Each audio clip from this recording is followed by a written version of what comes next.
my formal. No, perfect. So welcome to our third week of the new budget process. I kind of just want to recap because it's new for all of them too. So they've been working essentially since the start of school with their building departments to develop what we presented to you 2 weeks ago at the first budget session.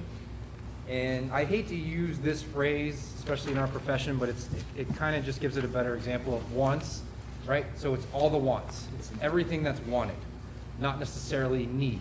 So, and we do that every single year. We reevaluate what we anticipate, what we think we might need, what we've been thinking about for a couple of years, whatever it may be. So I don't want anyone to think that all of a sudden it came out of the blue. Typically in our profession, it's been calculated.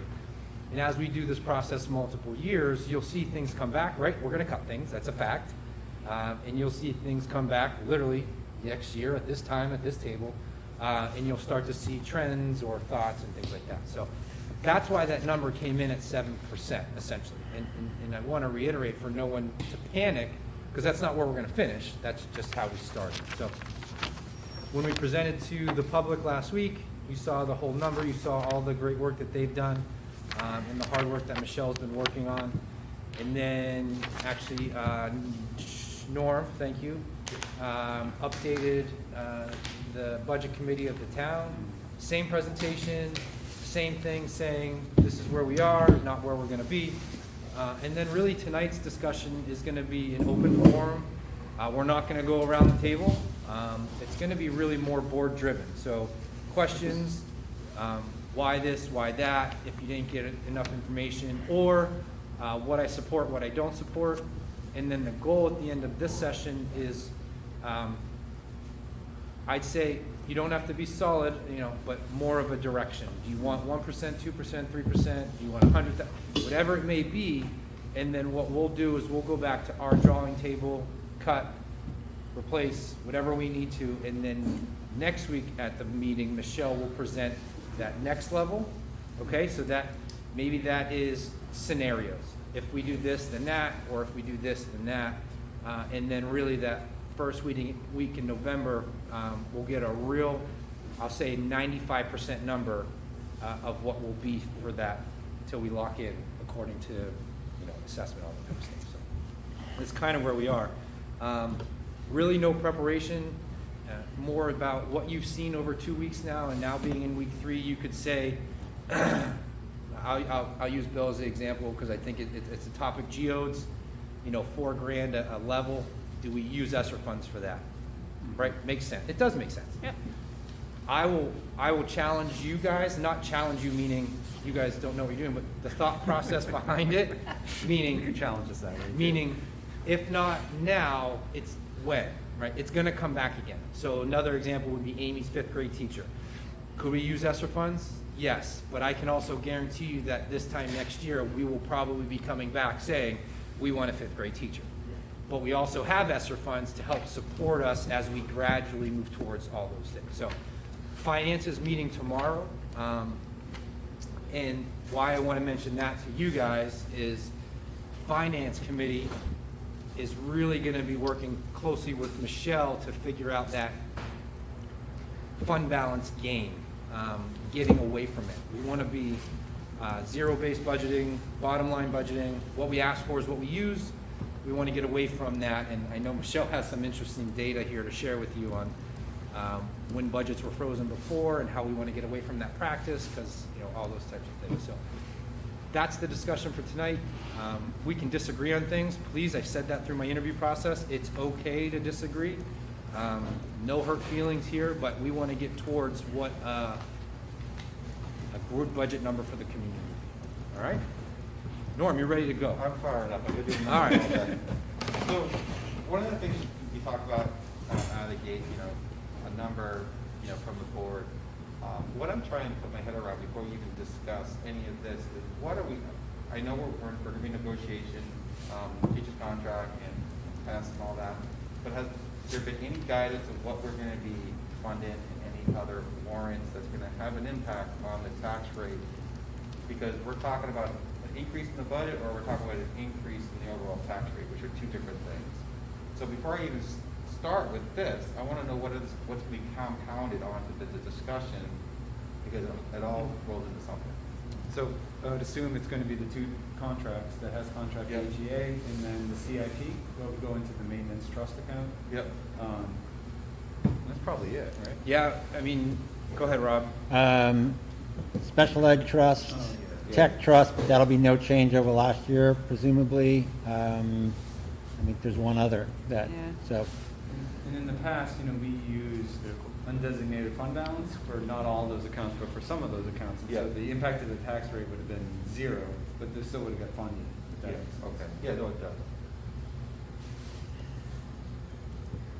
does. So there's really, when you talk about warrant articles, there's not much that we've discussed that is going up for Yep. action. Yep. Is that fair to say? Does that make sense? And then I would just, after this meeting, we can have a non-meeting to discuss the HES contract. Yeah. Yeah. And then we Yeah. haven't started the negotiation with AGA yet, so. Yep. No, with the past, we funded the vehicle, we funded all these other things, and just. Sure, it's all money. Yeah, Yep. I just want to wrap it all around because. We have a finance committee meeting tomorrow, we know that this is something where we want to be able to look at the broader picture, so this Yeah. is something that we're starting to track. It's too early to be able to even make a model with assumptions. Sure. But it's something that we are definitely trying to be Again, comprehensive about. So good and bad of moving everything up, right? Yeah. Good is we should have a solid number by November 1st week. Bad, some stuff still has to trickle in. So that will allow us to adjust up or down or whatever needs to be presented as a warrant. One of the other things that we know is coming our way is not a number, but there's going to be return from benefits. And finance talked about, and we've done research, she's reached out to DRA, I've talked to other districts, that other districts have a benefit trust, right? So that every other year adjustment, it helps alleviate that stress by having that, so that money we get back, we trust it. Next year when everything resets, we use that fund to help offset, so we're not getting crushed every 2 years on the 2 years. 2 years? Yeah, 2 years, thank you. So those are some of the other things. That'd be a trust we would create. The Yep. town would have to approve. That's right. Perfect, okay. But to help stabilize it, That's great, yeah. Does that trust that we set up, could it only be used for health, or could it be used for retirement as well? So we would word it that it's a benefit, so it would be for health and retirement. That's great. Yeah, Yep. because that's what other districts, not lots, but some, yep. Nice. There are, I'll point to the meeting I had on Friday, the superintendent's meeting, a couple times this evening, but there was 2 other districts, and they already have those funds, and those funds are upwards of $480 now, so they're really able to help with all those every year. Yeah. So it's a nice thing to look into. All right, so with that, does that answer your question? It does. It So, covers a lot. so we can open up discussion in regards to questions and. Were there feel free. questions from the last week or 2 weeks ago that were asked that you guys have answers to that we could start with? Is that a good place to start? I don't have my paper. No, go ahead. Well, the one thing I thought of, but I don't know if Rebecca had a chance to look at that yet, was the sub information that we were gonna, Yep. you guys are gonna be looking at. What would it be if we use the position that you were looking to have for an in-school suspension as more of a sub? And I just didn't know if that, because we haven't connected on that. And I know that was asked last week and the week before. So what we looked at was the number of days over the last, going back to 2014-15 school year, the number of days of suspension. So, every year it's different, obviously, it's a different student population. But it ranges, if we go back to 14-15, we had 84 days of suspension, which most of these could have been done in school. They wouldn't necessarily have to be completely out-of-school suspension. We've never gotten to a point where we brought an expulsion to the board, or the former superintendent extended it for close to 20 days or 10 days. In the 15-16, it was 76. It dropped a little bit again in the 16-17 to 69. Again, the 54 and 17-18. And then we start getting into the COVID time, 18-19, 54. And then the last 2 years, 19-20 and was 15, because we were in and out, so it was minimal. This year, 2021, we've had a few things, and we are up to 20 already as of this year. So, as far as the additional days that they wouldn't be in the conference room where we would house it, because right now we're upstairs in the smaller conference room, which is the newer conference room next to the library. There's still a need for substitutes, and we could, either as an instructional assistant, that's a thing that we haven't done before in the past, where if there was an instructional assistant out, there have been times where we've stretched our instructional assistants to support the in-classroom support or one-to-one. But we've also made a shift or there's been a shift, we haven't made a shift, there's been a shift where our instructional assistants are all one. So if that instructional assistant's out, trying to cover for that person can get difficult. And we certainly don't want to not support that student in their classes. So on the days that it wouldn't just be a classroom teacher support, subbing, it could be an instructional assistant as well. What I haven't had time to do, and I can continue to look at, and I don't know how I would do this with Michelle Fisher, but look at the number of times we haven't been able to cover, and we've had to use staff from within the building. That's a lot of data we have to collect over the last, going back 3 or 4 years. So I'm not sure how that's going to work. But those are the number of days of suspension. So of 84, back in 15, what's the value on that? I'm just trying to put numbers to the days. Well, for a sub or that was when we had the supervised out of school suspension. Okay. And Nene Allen, Okay. for years had covered that. Yep. Going back to when we had the community center down where Everyday Cafe is now, was $100 a day.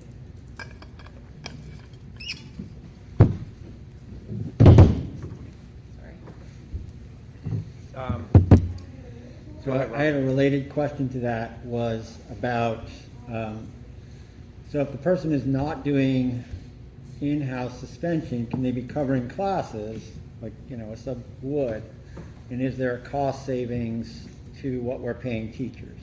Well, if you have, so for instance, if we don't have a sub for a teacher, so if I'm out and they don't have a sub for me, and we fill it, and I'm teaching 3 blocks that day, and I have a study hall that we have to cover, it's $60 a block. So 60 times 4 is 240 versus $100 a day if we continue to pay that person, as we do a full-time sub coming in.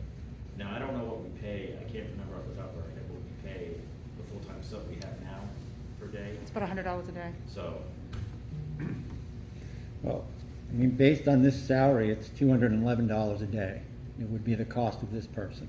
So we'd be saving some money, but we'd also be saving your assistant having to track staff and pulling people out of their jobs that they would normally be doing, which sometimes it works out fine, and other times, you're doing it because you're a nice person, not because. today, you've heard me talk about the Universal Design for Learning. We had our first committee meeting after our network meetings last week, and then part of that meeting today was to start scheduling our spring meetings. We split up, and so it's not always great to split up a committee when you're all trying to work on the same thing, but we did that because I can't guarantee that we'll have subs for 8 committee members to be out of the building on one day. So we split that up, and trying to again help Lauren and help Michelle that when it comes time for substitutes, and make sure to put it in now so we can try and solidify our substitutes. If we were gonna look at the position, I would almost take away the title that Chris is requesting and call it a flexible instructional assistant, whatever it may be. Yeah, and kind of eliminate that, where it'd be part of the job description, but not the actual job. The interesting part about this is twofold. There's a shortage on subs, and there's a shortage on IAs. So we're gonna be staring, if this position is supported or not, it's gonna be a challenging position to fill anyways. So we wanna keep that in mind. There is a huge benefit. I had one in my previous district. There is a huge benefit having someone there every day who's multi-skilled, can handle multiple scenarios, whether it's a study hall, whether it's delivering the instruction the teacher left behind, whether it is working with a disciplinary or behavioral issue. That is a very nice Swiss Army knife when you have it in school.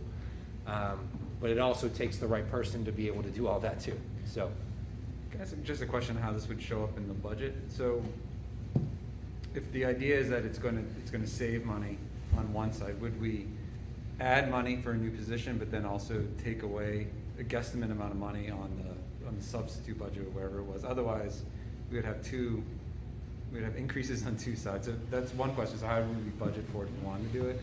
And then if it's sort of a wash, do we have to, can we just keep the budget the way it is and just spend those dollars for the subs differently and not have to have two different budgets for it? Yeah, so we would definitely budget for one and then adjust the other. Not the problem, but a regular sub that's not full-time doesn't get benefits. So this position is a health insurance benefit. So it's not just salary that's with this, it's health, it's, all that kind of stuff. So, so that's the, I don't want to say dilemma, but in essence, So the 30 otherwise it could be like a washy kind of thing, but its benefits are a bigger part. So the 37,000 that's on here, it's that plus benefits. Okay. Well, that includes the benefits. That includes the Yeah, benefits. yeah, so I'm just saying, it's like, All these are based benefits. on our current HES, because it's a Yeah. HES employee that I used. Oh, I see. And so it's based on what that contract is. and that line that Thank you. the line that we would adjust would actually be, it's not a coverage line, but it's that $240 a day, where the $60 for each class comes out of. So it doesn't come out of the sub line. Okay. It comes out of the sub Oh, it line. does, okay. Yeah, so it's, and I use a 3-year average. So the problem is that because of COVID, I kind of had to go back a few years to years, do a yeah. 3-year average, but then adjust it because our rate went from $65 a day to $100 a day. So, because I couldn't use last year's data for sub, because that would have been ridiculous, because we weren't in like we normally would be.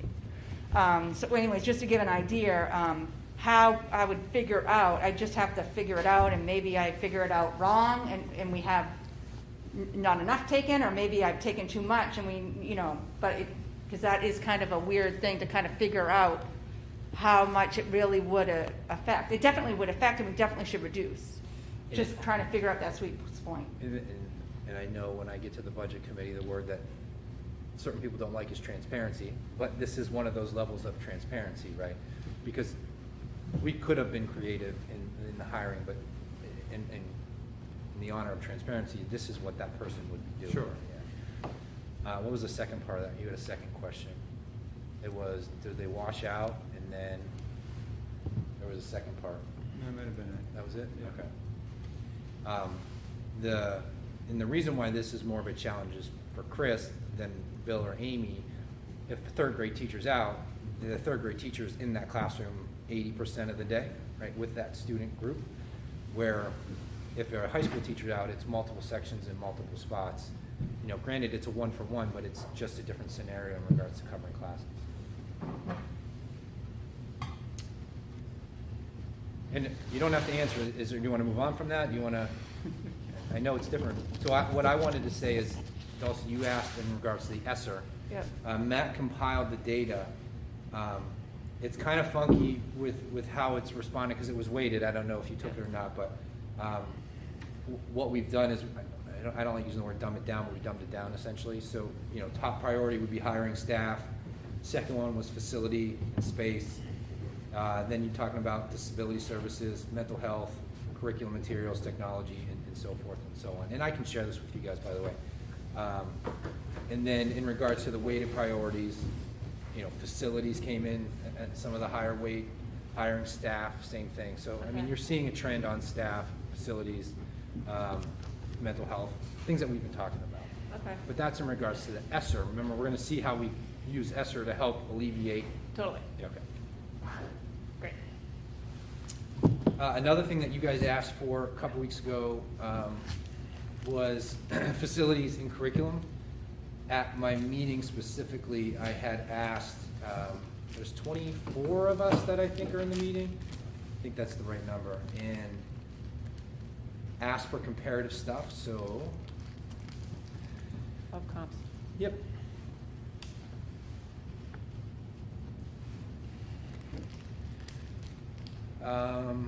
So for facilities, they all sent me job descriptions too, which we can talk about if we need to. They range everywhere from Fall Mountains, $84,000 a year salary, to Plainfield's $122,000, to, this is facilities. Including benefits or just? That's just salary. Just salary. Yeah. 92, so I would say the range is 84 to 122, Okay. seems to be, Without benefits? without benefits. And then that, what I found interesting in the job descriptions that they sent, I would say the salary seems to be aligned with the number of facilities they're managing, right? So I would claim ours would be 4, that's what I would say right now. Buildings, but that doesn't include grounds, you know, all that. Fields, I know, that's a touchy subject, but you know what I mean, grounds. Let's just say curb repeal, such stuff. Tied to what they're doing. So, I mean, you have 9 facilities for one, 7 for another, 13 buildings, supervises 30 staff. That's Fall Mountain. So that's essentially the range on that. Curriculum, I think I need a scarf. I'm shivering. That's why I got It the is coat cold. on. I can't Want my jacket? Yeah. Curriculum, the range, 112, 96,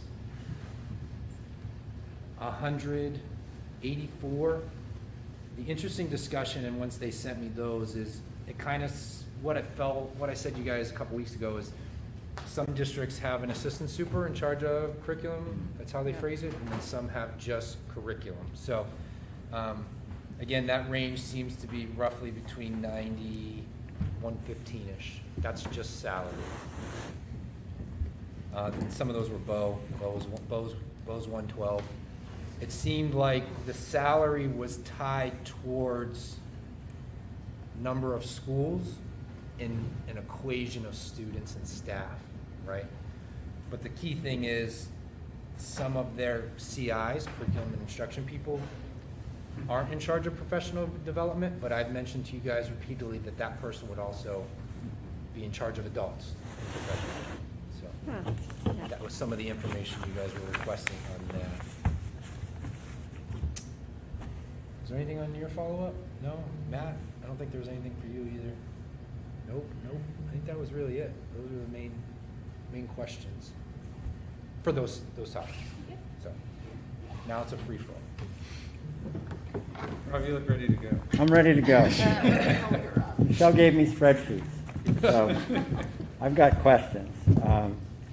So I went through everybody's spreadsheet and essentially was looking for differences between what was budgeted and what was actually spent historically, and then what was asked for, and trying to find things where there was a big gap between what you'd spent in the past, what was budgeted, and whether or not there was an increase.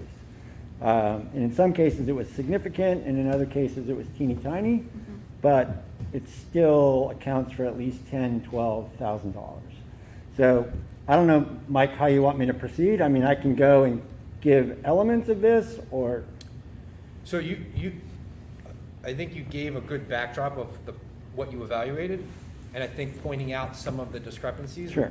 would be a good way to start. And then an example, what we would do is you would say, I'd like you to go back and see, this area of growth and if it's accurate. And that would be the work we would do between now and okay, next week. fair enough.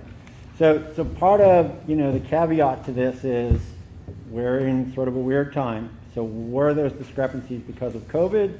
Were they because the budget was froze? Or is it just because we tend to over budget on this thing? So Harold Martin's on the top deck, Bill, so you're off and running first. So general supplies, and this is cartons of paper. 1920, the budget was 20,273, and the spend was 13,003. And then the next year, 21,000 budgeted, and about 16,000. So clearly there's a gap, and then there's a requested increase of 4,000. So, you know, that's the kind of thing where I'm saying something doesn't make sense to me, what's going on, and is that a place where we could trim that back and make it tighter? I don't want to run out of paper in June, but so that would be an example. Other examples also at Harold Martin would be the regular ed general, where budgeted was 25,000, spent was 14,400. That was in 1920, and then in the following year, 23,900 and spent 16. So that's a really big gap, and then an increase of 21,669. So the only thing, can I jump in on that? Yeah. All right. The only thing with the years that you're comparing, the 1920 we left in March for COVID, and then last year we anticipated returning, but with no sense of normalcy. So those discrepancies, and I wasn't here, those are going to be challenging for us. Right. I would need to know more specifically, you know, paper is the perfect example. From March of 20 till June of 20, paper wasn't used, right? Right. I mean, everyone was kicked out of school, and there was no paper used. So the next year, you guys were in and out all year long. right. So going back to that budget, as you said, do you go back to that historical number from 1819, really? Or because we're now more technological based, or whatever it may be, do we not need as much paper? I'm just using paper as the example. Yeah, Okay. and that's exactly the kind of question that I think, you know, that I'm asking, and that I think people are curious about in terms of how we're doing things.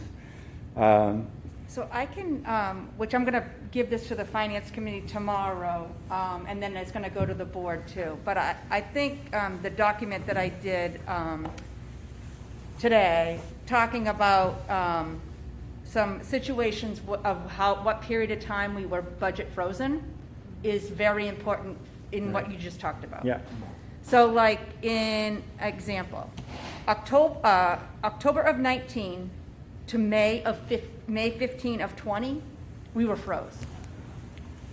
So that is the 1920 school year. That's crazy. So if we go back a year, 18-19, January of 19 to June of 19 froze. The year before that, same thing, January to June, froze. What's the September one? That was really October. It was September's financial. And you'll see with this document, I also included the copies of the memos that I did for those financials. That's how I found out. I did a search for budget freeze. right. And so it talked about all these. So in essence, you're going to see that from 16-17 school year to 19-20 school year, at least 5 months for 3 of those years, and 3 months for 1 of those years, Right. where we froze. And then the 2021 school year was obviously last year, which we have nothing to compare it to because of COVID, and then we're in this year. So I think this will help with potentially answering some of your questions that might go into not only Harold, but Maple, and all those kind of things. And this goes back to the fund balance. That's Yeah, what it's tied to. Exactly, Yeah. because as You it have to feeds hit- that, the monster just keeps getting bigger. Correct. And then, So that's why we're trying to get away from that. So the money we're asking for in paper is the money that we're gonna spend. And that would be the anticipation. Whereas, see, that's where I'm gonna jump in and say, I'm not sure that can be true. Because clearly you still had a school year, and even though we were out in March, that's a 24% less time of the year. So, did you have enough or did you not have enough? I mean, these are pretty wide gaps. So even if the budget is frozen, how are you surviving on what it was frozen on? And do you still come back with that higher number? Like, something doesn't make sense there. If the budget is frozen and the train kept going down the track and everything worked, regardless of whether it's frozen or not, what's the number you need? That's, sure. a piece of it. So, let me just give you a few more examples, and then I'm going to just turn it over to you guys to do your work. So at Maple Street, yeah, I think the only one that, there were two things that jumped out. One in this regard of variance was the library, where there was a pretty big difference.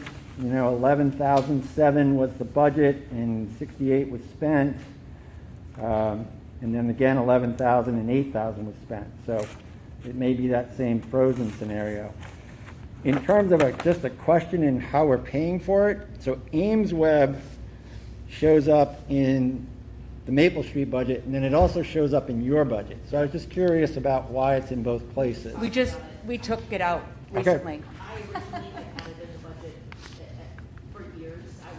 I put it in my 643, but now that we're doing it K to 12, Matt's gonna take it, and I didn't take it out of mine. Got it. Yeah. He put it in. Yeah, that was a few, yeah, that was. We're not gonna buy double. Great, we just $6,000 just came out. It's awesome. Look at that.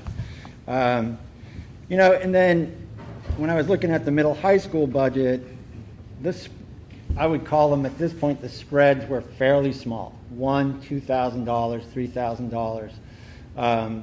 And again, those same variables in place. So, when it's that tight, how do you know the flexibility of the year? So I think what I'm going to do, Mike, is I'm going to give these Yeah, to you, and you absolutely. can kind of look at that. No, that's perfect. The challenge, I think, for any of us now is the last 2 years in the budget have just thrown our profession for a loop.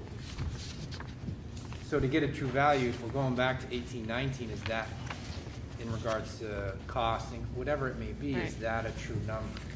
What was our, do you know by chance what our 18, 19 number was? Anyone know what the number was? 18, 19 as far as what we had to have for fund balance? No, what our real Oh. budget was. It probably was like 19 million something. Yeah, I think it was like 19.5 to 19.8 or something. Yeah. So finding the trends is, as Michelle said, I mean, you're eliminating and adding, but no, that's perfect. All right, I'm going to keep going, Yeah. because I got a few other things in Yeah. here that That's what we're here for. So this line, and Chris and I talked about this morning, was the high school graduation. And there's some spreads in there too, but the thing that always I didn't quite understand is the senior class funds part of their own graduation. And I've tried to think of any other event, honors night, where the honors kids get together, or NHS, and we don't do that. I don't understand why we're not fully funding the cost of graduation. And then if the kids, the senior class, want to do something above and beyond, the infrastructure and what it takes, that's fine. But it shouldn't be their responsibility to raise money for a graduation, which is the pinnacle of what we do, right? I don't get that. So, I would like that to be explored, what that number is, and I would like to see that line fully funded to the cost of graduation. It doesn't make sense to me. I don't know what. Do you know how long that's been going on? Forever? Forever. I don't know. I don't think I had to pay for graduation. But senior class funds go towards, a portion of that has gone towards the cost of graduation. I don't know, I thought we just paid for our own project graduation. I don't know if we paid for, well, I don't know. I wasn't an officer, yeah, okay. You're fine. What's the dollar amount, Rob? The dollar amount, I don't know what the dollar amount is that the kids kick in. The dollar amount that was budgeted is between 14 and 15,000, and 10 and 12,000 is spent. Is that for 10,000 for the fairgrounds, right? Well, Fairgrounds, it's also for gowns, it's also for flowers, it's also, So we- any sound, We rent Live the streaming fac- there. Yeah. We rent the faculty regatta, which, and now that it's in the contract that the high school has to attend. Or Yeah. actually all faculty, is it all faculty? Or at least the high school faculty have to attend. But they didn't all before, and we've always had these numbers, so that number's gonna go up. I don't know that cost of the rental off the top of my head, but, so the cost of the fairgrounds has gone up because now they ask us to enter into a 3-year agreement. And it's been pushed out because of the COVID, because we have the 1 year on soccer field. Yeah. But going back to June of 2019, the cost of the fairgrounds at that point. So give us quite a break too, which is nice. So it was 1,500, then it went up 500 to 2,000, then to 2,500.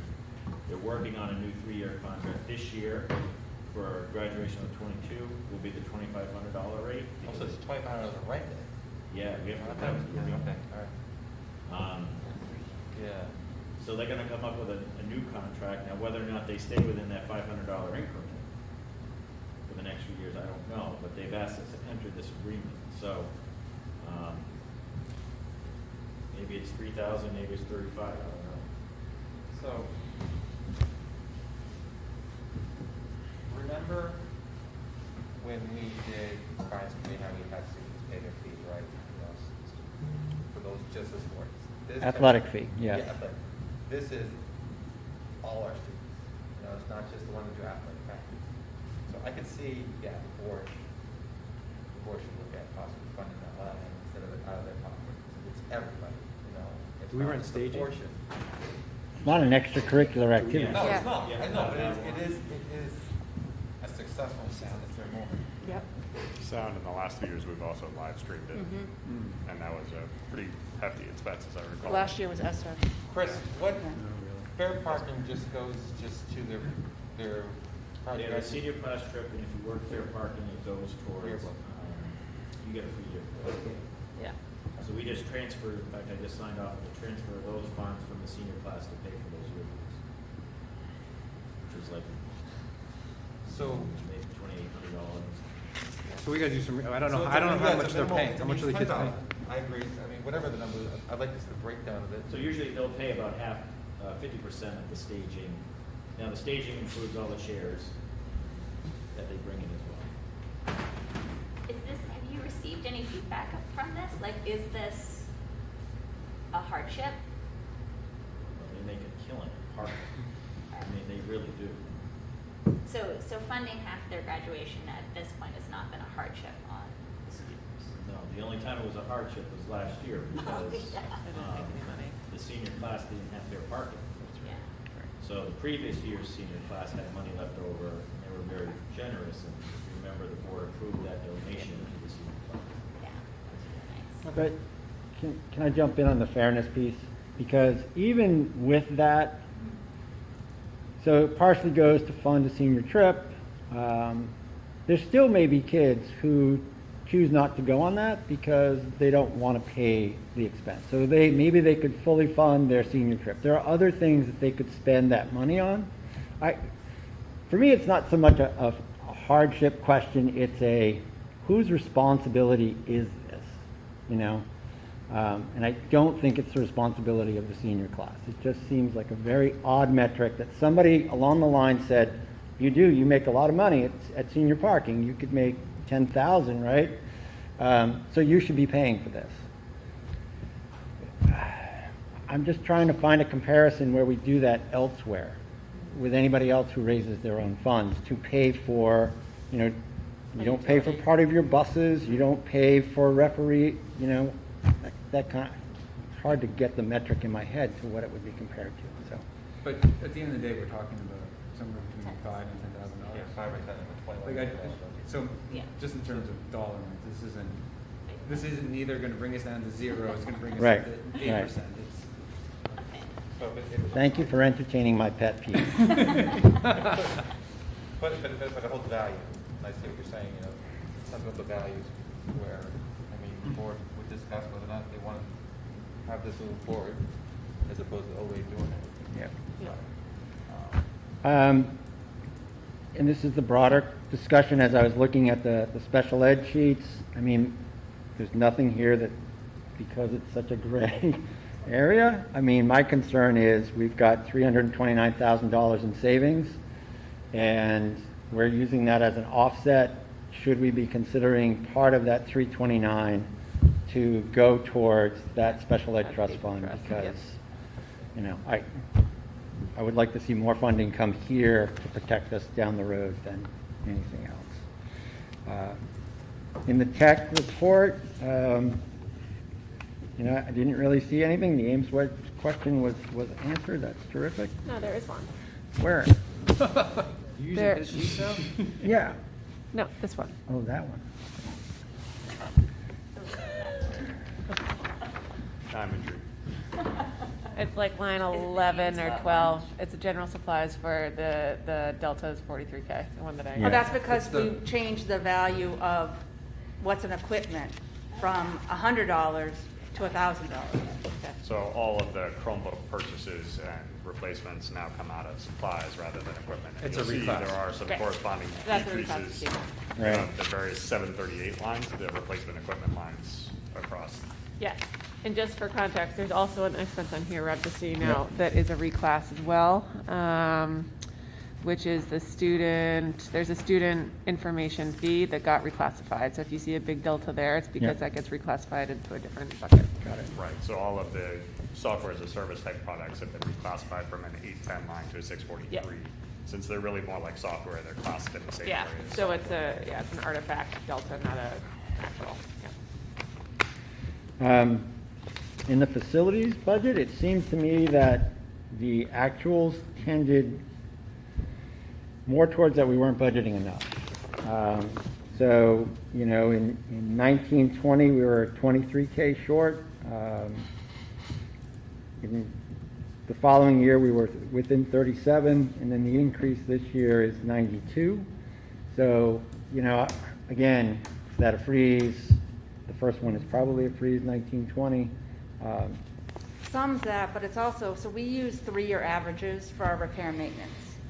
The problem with that is that what you're talking about with an aging building and back at the years that you're talking about before the building project, we probably were repairing more than what our 3-year average Right. was. Or we budgeted a certain amount for electricity use and we used more.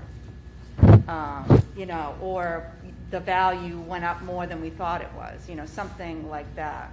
But it is a hard one to do. Supplies, we do the same thing. I do a 3-year average, but then I also do an adjustment because obviously supplies for anything is going to go up. But yeah, that area I spend a lot of time in, and I do the majority of that budget. And it's a hard one to gauge. Right. You know, trying to figure it out. In the SAU, the thing, you know, there was some, trying to see which spread this was. In the SAU services line, so budgeted was 68 and spent was 59. That was 2 years ago. And then the following year, budgeted was 86 and spent was 76. So a big part of that line has to do with Medicaid.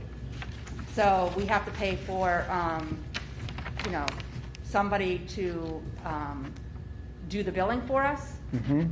And so that is a big chunk of that. So we go based on what we think we're going to have. And we don't get as much for Medicaid. And remember, a couple of years ago, we had a problem with the Medicaid billing. Not just us, everybody in the state of New Right. Hampshire. And so that did affect us with what we actually got in for revenue, but also what we had out in expense. The only other line in the SAU budget that I, you know, was the legal line, where quite frankly, I think that given what has happened, maybe it will, I mean, we spent a lot more than we budgeted in the last 2 years, by a significant amount. So the conference we went at yesterday, the law conference, it was, I mean, you heard me ask, hey, has it settled down at all? And most people had said no. Yeah. And the one session we sat in, and I think I'm going to start, is documentation of the work in which we have to engage with legal in the hours that it's taking up, so that everyone understands the justification behind it. Yeah.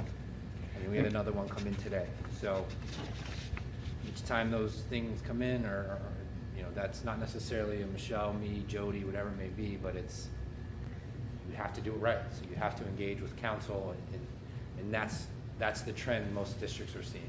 Right. So, you know, the question is do we have enough money in that line? Because we were over by 20,000 last year, 6,000 the year before.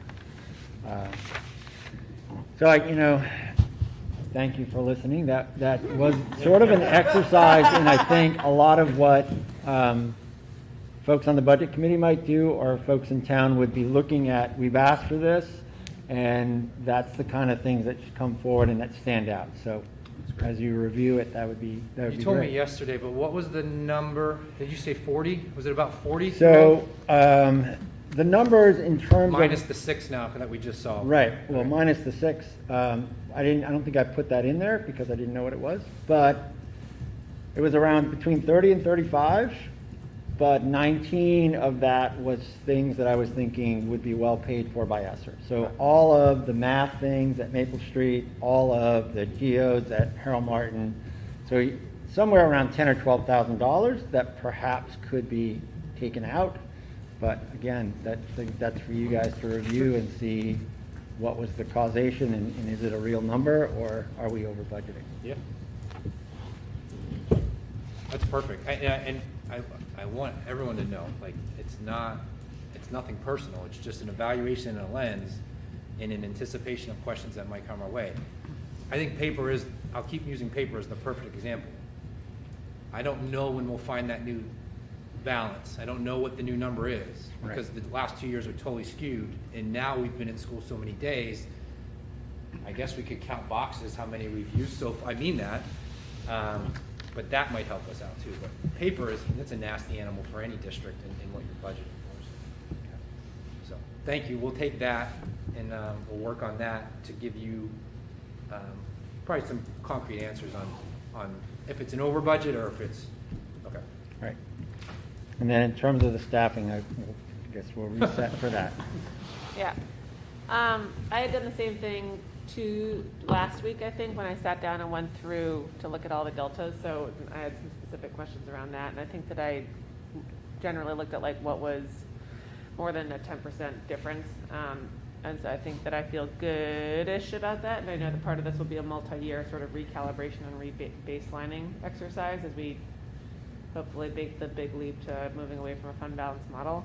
My bigger component of this that I've been thinking about is I know that we want to try to be, the word I'll use is conservative as possible with the way that we're thinking about our budget this year. However, inflation is also insane this year. And you can look at a lot of different estimates.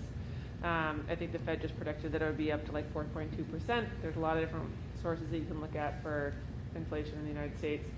But that's like a pretty real concern.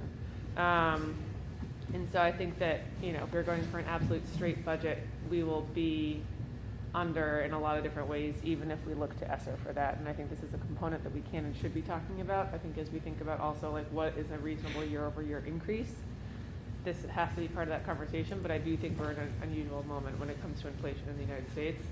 And as a district, we have to be thinking about that because the services that we all pay for are going to be more expensive. If you apply that 4.2-ish% number, that gets us to 22.850, 22.85 million, which is still a leap. And I don't know if that's the number, but I just think that we should all really be thinking about that component because we don't want to like effectively decrease our budget. I don't think. Yeah, I appreciate that. And we talked this morning about inflation. It's crazy. It's that thing that kind of no one's talking about. Yeah. But it's coming. Yeah. Right. So another point of reference to my superintendent's meeting on Friday everyone was just gauging the room. Like, where are your negotiations? What number are you coming in? What are your contractors selling? And then what your budget is. In most is that I'd say it's like 2.7 to 3.5. Most districts are coming in. Now again, I hate comparing. As you guys know, I only care about us and what's good for our taxpayer and our dollar. But at least it puts it in perspective that that's what I'd say most are anticipating is that being where it should come in. Yeah. Yeah. And then the only other broad comment that I have is that I think that's when we were going through this presentation last week was the same thing of what would possibly be categorized into ESSER. And so that's like the level up in terms of an academic delta.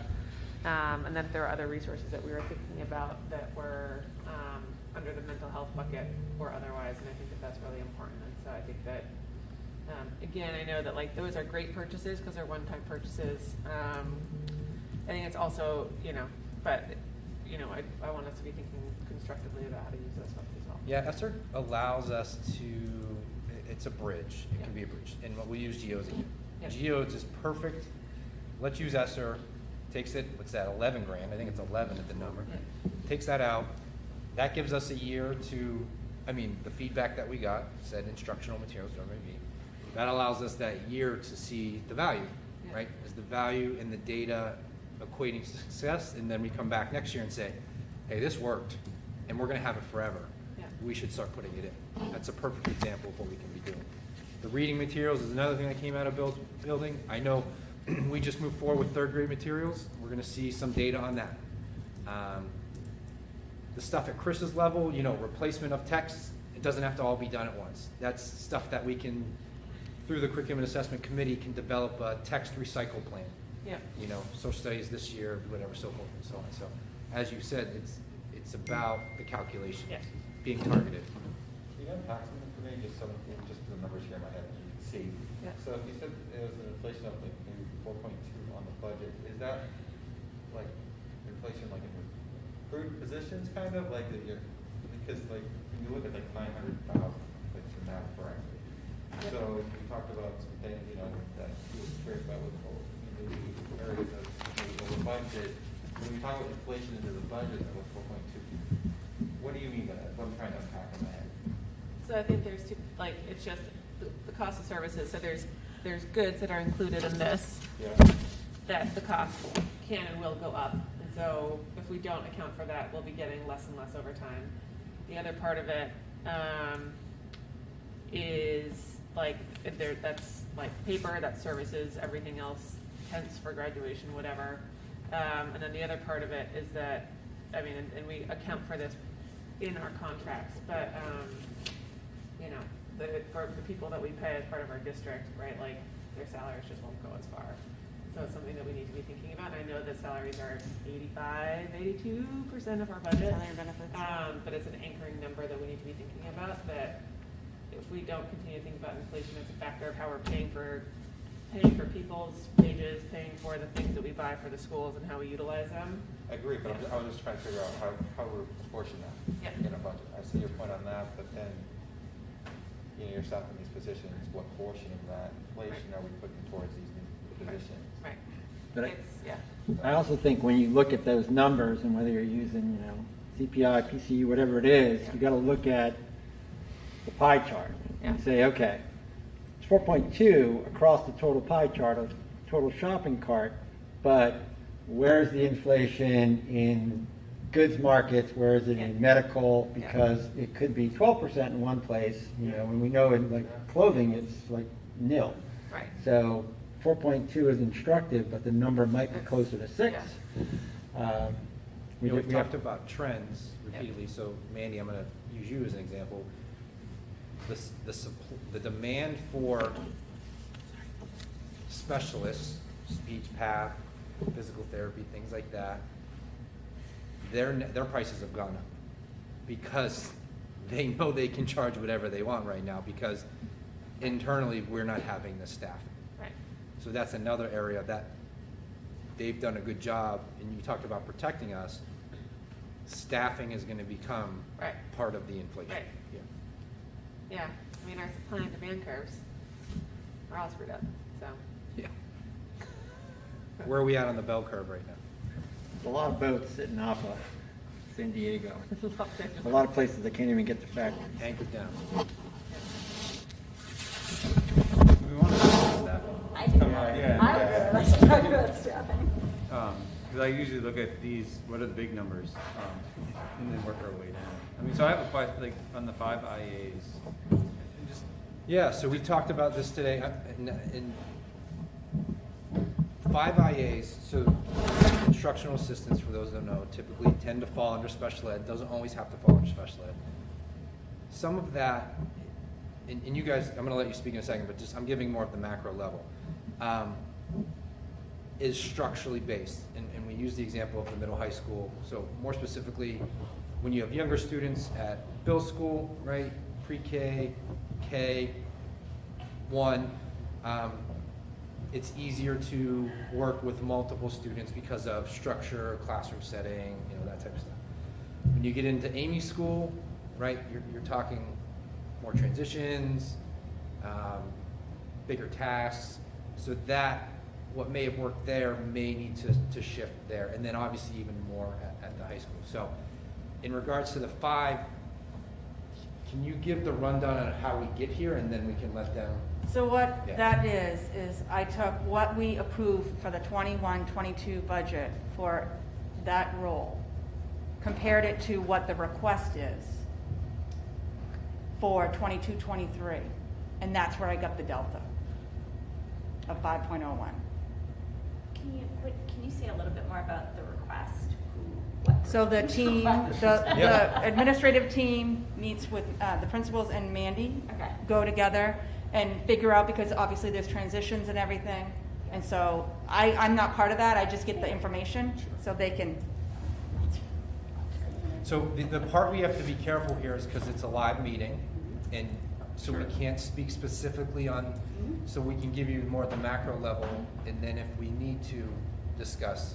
Does that make sense? Yeah, can I Okay. ask a question actually then before anyone says? So I guess my question is, are these requests where we would be legally required to provide IAs, or are these more supportive roles that are not legally required? That's gonna be Manny. Is that a better way of putting it, very broad? How about this? Yes. So it's, So no, yeah. it's when you look at, so if we're comparing budget to budget, we already have students that were not in the previous budget, because we know about them. Yep. And now we know. So here we are. Then you also add in student needs. Some have shown differently once you start adding new demands and things like that, needs show up differently. So we're supporting those within an IEP. Everything we're asking for as far as the IA goes are meeting needs in a student plan. Got it. Okay, meeting needs in a student plan. Excellent. Now, of the 5 plus the 1 below it, which is technically 6, the 5, can we meet the needs of students without all 5? Yes. Okay. Is it the best case scenario? Not always. Is it challenging? Could be. That number would allow, we're still meeting the needs, let's be clear on that. That's the part I want to say. Still, legally, we're meeting the needs. Those are in anticipation of servicing at a higher level. Is that better? Yes. Something else, primary level, we try to be really careful here. There are some kids who have a schedule that is just 2 days a week, 3 days a week. When they get to kindergarten, for instance, they suddenly, in the old days, it used to be kindergarten was half day, but it's full day. So that is a budget implication. Also, Amy, you shared it with me today, and I don't want to misspeak, but Bill's school has a program more specific, and the high school has a program more specific. Amy doesn't have a program-specific support in that area where it may include needed more support with IAs. Is that, I'm trying to dance but make the same point, okay. Can I ask one more question Yeah. before we move off of this? So I also know that we have several positions that we haven't filled this year. So how does that reconcile? I mean, so it's not like we're just only looking for 6 people. We would potentially be looking at hiring 10. yeah, no, 11 it's people. And whatever, is yeah. I don't know. Is that even feasible, I guess, is the question. That, it goes back to what we said with Chris earlier. Would it close a hole? Sure, if you can find the right person. We're still short-staffed.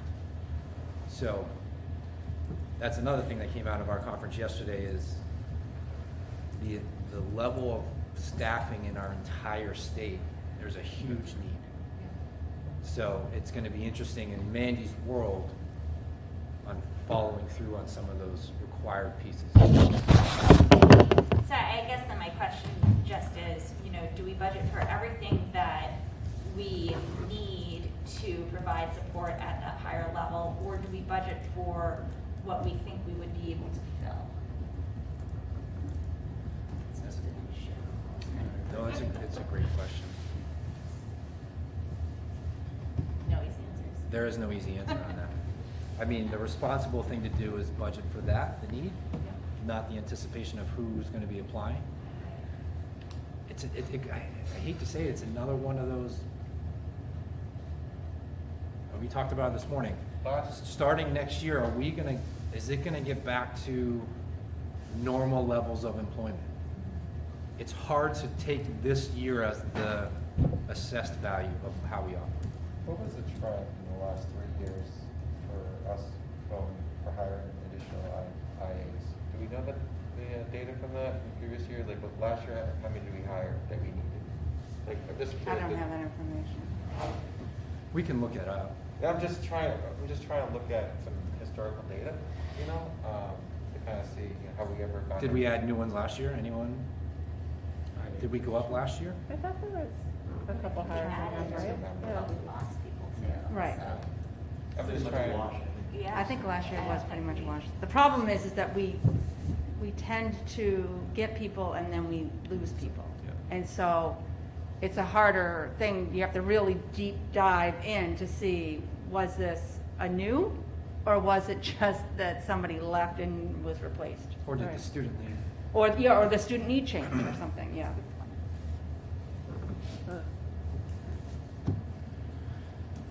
Going down the staffing list? That's kind of what I was hoping. Yeah. Yeah. So the next one, and we started talking, is the night custodian, HMS. Do you want to talk about Yeah, that? so what we did, I probably remember this, for the 21-22 school year, we added a halftime, but we hired it early. Remember when it was COVID, we hired it early because of it. And what we found is that that is not enough, the 4 hours. And so right now, we're having somebody work another hour or so more. The problem is with that contract, it's 4 hours or 8 hours. So right now, it's just, we're subbing for an hour. So while we certainly have a lot of work and we could do lots more, but bare minimum, we need at least an hour a day. But by contract, we can't hire a person that's 4 as the 5 hour. And that number includes benefits, correct? This is where it gets tricky too. So this includes, because a halftime custodian in their contract can get prorated benefits. So I have to go, even though, is it highly likely that they won't? Sure. But I have to go with how I've always done it, that they're gonna get the benefit at half. They have to pay for it half and we have to pay for half. So yes, that does include, that's why it's so high.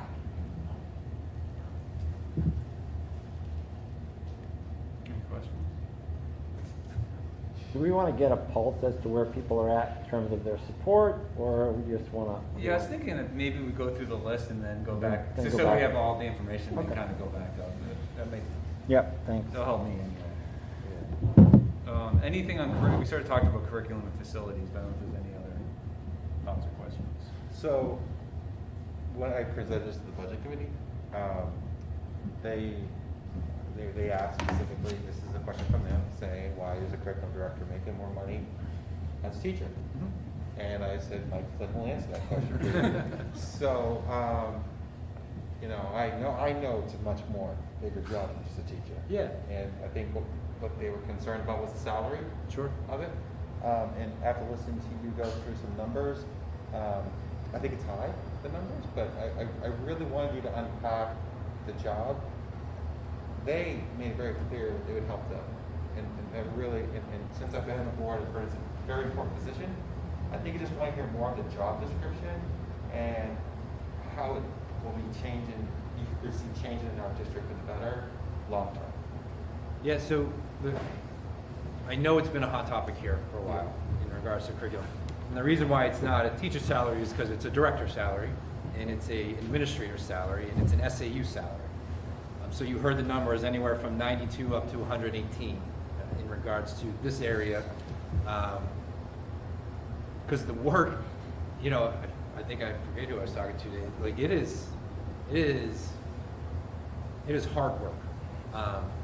And it's multifaceted, multi-tiered. Now, in regards to if you want me to write a job description, I can certainly do that and help provide that through the next level of process. You know, as we go to finalize it, I can send it and share it out. But I'll just start with what they would initially start with would be K through 12 systematic curriculum, right? In proper K to 12. I'm not saying we don't have it, but K to 12, written documents, go to the website, find everything. We have Rubicon, but there's still pockets, all right? After curriculum, it's not just the written curriculum, but it's the consistent evaluation of the curriculum, consistent program of studies evaluation. In regards to assessment, we're talking about, are our report cards most up to date? Are our kids getting the best of how we're reporting out? Then you get into, I sent you some data the other day, you're talking about SAT, what's the data? They'd be the data evaluator in regards to academics and what we're doing, is it working? The professional development's a full-time job. You know, what are our professional development days? What are we doing when we get back to school? What are we doing to start to school? Certification, are teachers maintaining certifications? Are they on all plans? Are they beginning in year plans? All that stuff that's kind of filtered out throughout everyone becomes someone's job. That's just the bare bones. And then you talk about the support, mentoring, leading of the mentoring program, right? That's something that would fall under a professional development umbrella. So I don't know how much you want me to go into it. I can write a job description. I can list a million things or 10 things. But the reason why that number, by the way, also includes benefits. We want to be clear. It has impact everywhere. It's not just, I don't know how to explain it. There's a reason why districts have that position. It's an area of focus. So I guess, I think last week, I just would like to know our surrounding districts, who has curriculum directors. We've always been compared to Bow, we've been compared. Yeah, so Bow pays theirs 112. 112. Trying to think of other districts near me. I'm drawing a blank. Does that curriculum director do anything for Dunbarton K through 6? Yes. Yes. Yeah. Yep. So it's a branch for the Yep. Yes. Got it.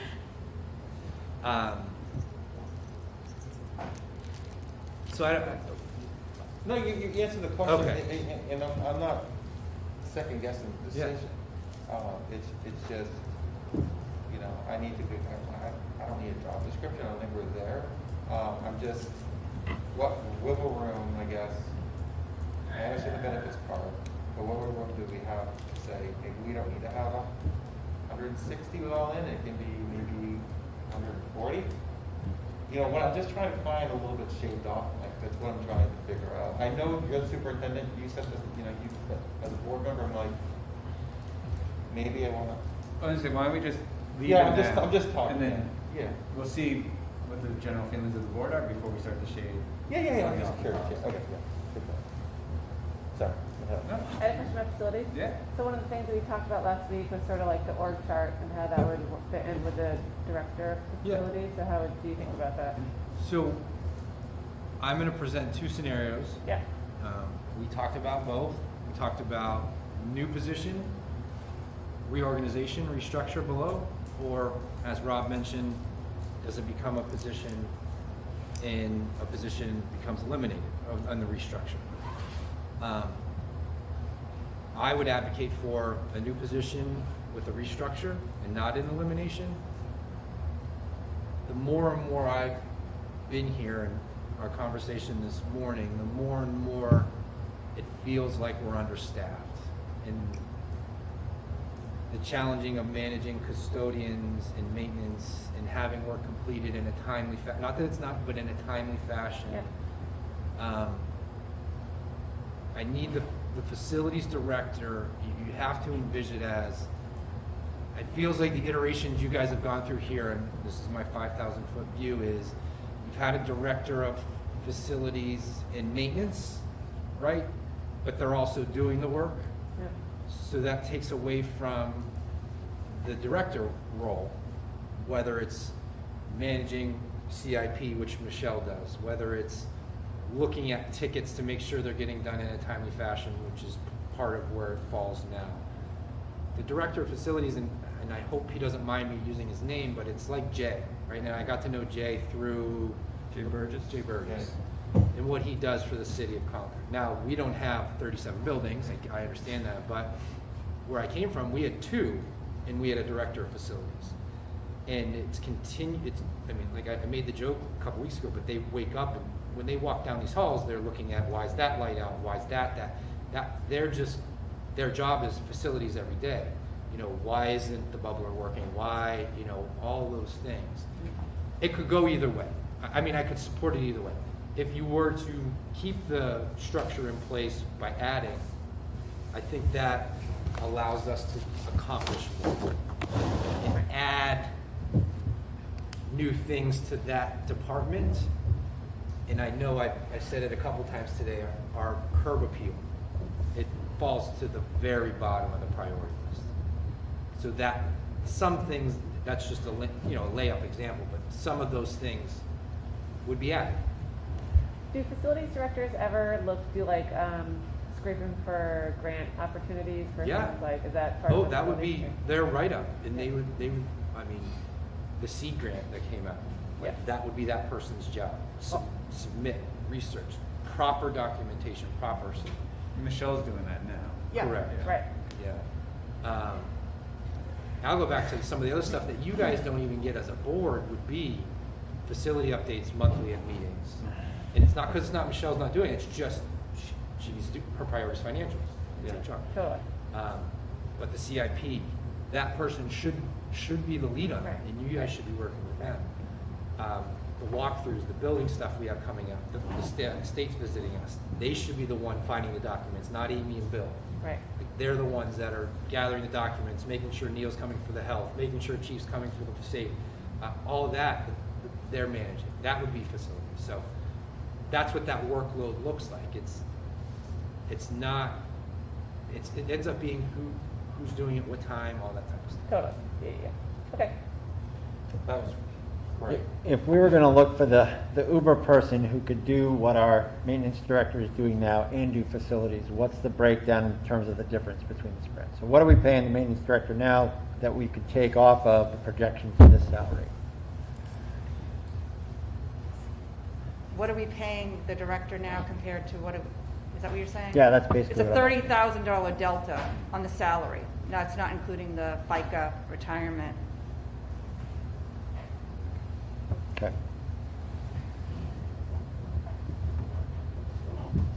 Anything else on facility for now? New Mercy program? So that's supporting what we have. I always say we're using ESSER. We're not using it for We're not that. using ESSER for that, because it's a complicated one to Yeah. use ESSER for. Oh, really? Okay.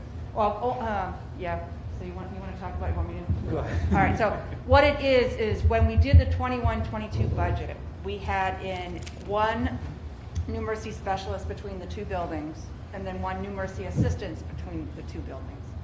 We changed it, so it was really 2 1.0s. So how can I really do ESSER when it wasn't an increase of hours? It was just a restructuring of the position. And so now what it would be, and what we did is, because we didn't have a 4th kindergarten in essence, we didn't have to spend that money, so we can spend and not have a problem with our expenses on this side of things in the general fund, number 1. And so number 2, it would be to keep 1 full-time specialist at Harold and 1 full-time specialist here. And so that difference just happens to be based on what we budgeted in 21-22, because we didn't know who it would be, for the assistant role, and then what it actually is for a person that we hired. That's what that delta is. And that's why some people would think, wow, that's not a lot of money. Well, it just has to do with, certain parameters. So that one, that's why it's hard to do an ESSER, because there's no increase in hours. It's just, yeah. Could we use ESSER for that next year? Well, I guess we could look at, because the plant, you know, and all that is a little bit different in the ESSER grants. No, yeah, what I'm saying is it one of those positions that we highlight now that says we can support it another year through ESSER and evaluate the data? Because that is a data-driven position. You know, we targeted that because of lost learning.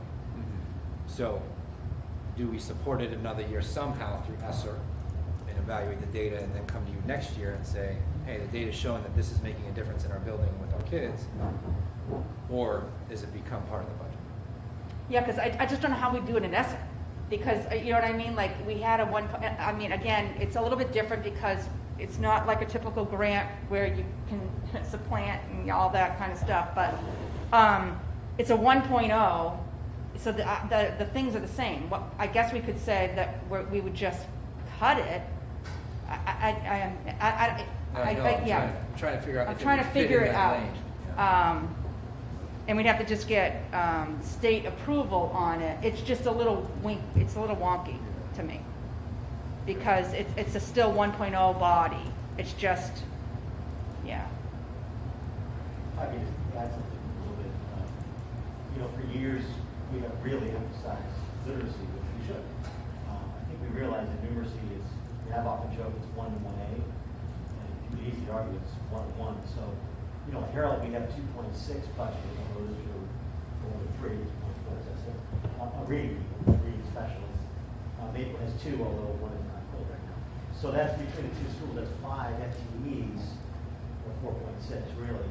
And even with this, it's only 2 math. So I think it's a good bargain for what we have. We're realizing that our kids really need it, especially with COVID. And you know, math is important, especially you all know the economy and the push for engineering and STEAM and that sort of thing. So not a bad argument. Can I ask a question? Yeah. I will ask a question. I'm going to ask her, I can ask a question. So when thinking about, I promise not to get too in the weeds, when thinking about a curriculum director and also thinking about the numeracy specialist and reading specialist, if we were to have a curriculum director, would that take some of the load off of these specialists so that they would be able to increase their direct instruction time? So I also know that these specialists, and I don't know as the public knows this, but part of what they do is help the curriculum in these areas. So if we were to have a curriculum director, would that impact these roles? Seeing a lot of nod heads. I can just speak, the math position here, this year is new for us. Okay. It is all intervention. It's all- And because we have like opening, it is all intervention. I think that a lot of those people, and Bill and Randy jump in, they do the curriculum piece as the add-on, just like Bill and I are doing the facilities as an add-on, just like Michelle's doing all of the things that Michelle does as the add-on. Right, they do it because it has to be done, but it isn't their focus because, right now I have 21 kids that need intervention in 4th grade for math. I can fill the math specialist role with just 4th grade, and I can't do that because then I have 17 in 5th grade. So it just is that curriculum work. On a surfacey level, I want to say yes, but I think it's an add-on to what they're actually doing, which I really need. In this building, we need intervention right now. And was that true pre-COVID as well? Because I know that the pandemic has brought some new things. I think here, I can speak at Maple Street specifically related to math. We always had a person 2 or 1.5 days because the emphasis, the focus really was at Herald because we know that if you can fill in instructional gaps in K-1-2, that is really where you want to put your effort. But what happens is when you have kids that come to 4th grade and still have gaps in math and they aren't identified, or some are identified and they're still seeing the math specialist, when that person, that professional is only here 2 days a week, you can't do actual intervention. What you're doing is you're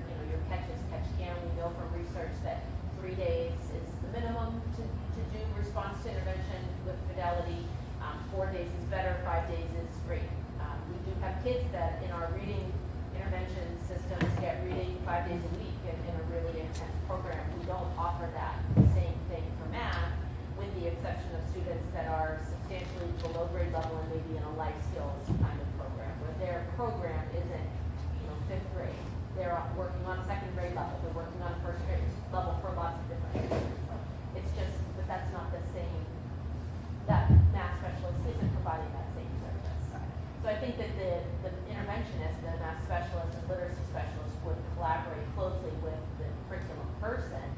But the curriculum person would probably also be able to say, here are some things that we can try that, because your schedule is filled with intervention, you don't have the time to dig into all of that. Okay.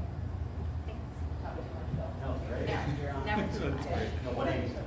And I would say too, like when you think about having that curriculum person come in who does have a really strong handle on what's happening universally in every classroom and how it's aligned K-12 and all of those pieces, then the interventionists and those people, like when we're stuck and we're like, okay, well we've tried this, it doesn't work, what else can we try? They don't have to worry about going to try to find it. The exact curriculum person is going to help bring those pieces in and tie those things together, and it just adds to the supports at different tiers for different students, and allows us to do more universal things that can really hit those things home. So then when we do the intervention, it is completely targeted, and it's just beneficial all the way around, meaning that whatever it is. And our math specialists, certainly one who works mostly in my building, and literacy specialists, let's face it, they're geeks. I mean, they read a lot. They read more than we have time to read. There's many a late night email I've had to Ms. Cannon about a topic like geodes or about decoding or whatever. And she fills my brain with a lot of great information and we go back and forth. She spends a lot of her time during the day with leadership, which is wonderful. We need that. And probably less in intervention, which is what we also need. So that was an excellent question. I think it's so true. And those people are still doing those things. You have some leadership and some support that we can't do. All right, moving down the list, the change to the admin assistant. Yep, so that's just circling back on where it was previously in regards to Mandy's support. It was previously full-time, then you had a partial retiree to part-time, or sorry, someone who became part-time but could do the job, and now we're trying to bring it back up. That's as simple as that one is. No, it's pretty simple. Okay. That also includes benefits. I want to be clear on that number. Yeah, that's why I had to put it was 20 hours budgeted, so there would be no benefits in the budget for 21-22. But right now, the person's 30 hours. And so when you go to 30 hours because of affordable care, you have to provide, and then this would be also New Hampshire retirement as well, because it would be going to 37 and a half hours. I mean, week. So I don't want anyone to think that that's the amount. Yeah. Fifth grade teacher, any questions on that? I think it's pretty self-explanatory. What that one is. Sorry, what was that? Amy, what'd you say? I was just crossing my fingers. I really, that's very visual, really important. All right. Thank you. We appreciate the feedback. So there's we don't have to get into, but we can. I guess there's more questions. Any questions on the point FTEs that Chris has put forward? I know we talked a lot about them, so we can go through each one, or if there's questions on any. Yeah. I have a quick question. So Chris, are these for classes that are currently running or classes that are proposed to run? So world language, that's a middle school position. So several years ago, we had 4 7th grade world language classes. We're down to 3 now. So we do 1 for German, 1 for French, 1 for Spanish. But we have a larger 6th grade class coming up. So going back to the previous model of 4 7th grade world languages, where we offer 2 French classes because we have the teachers. That's what that would support. The English, the .4 is also middle school. That's that. I got to come up with a different name, but It's recovery. yeah, It's yeah. recovery class. recovery English in the 7th and 8th grade, similar to what Bill and Amy were talking about, the remedial piece, doing that more on the English side for us. Trish Walton has been kind of leading the charge with working with Kate LeClaire, but also looking at working with the 6th grade teachers here and trying to align that curriculum, and they're getting a better idea of what some of those needs are going to be. And it's something that they have brought to me before in the past, and I have not moved forward with it because we're doing a different process and just kind of putting everything on the table. But I also believe because of COVID and the lack of instruction and time in the classroom that we've lost, I think it's important to bring that forward. Those would also be, primarily those students would be students who would not be taking a world language because they have that extra time in their schedule. Becomes an intervention class. Yeah. Growth. There's a lot of kids. I was one of them. I was nowhere near ready for world language at that time. So that would have allowed me to build my base, whether it's reading, writing, or all those things. It becomes an intervention. So Science? Yep, science. One of those 2/5 would be supporting either a second GIS class or the ability to run ecology and GIS. This year,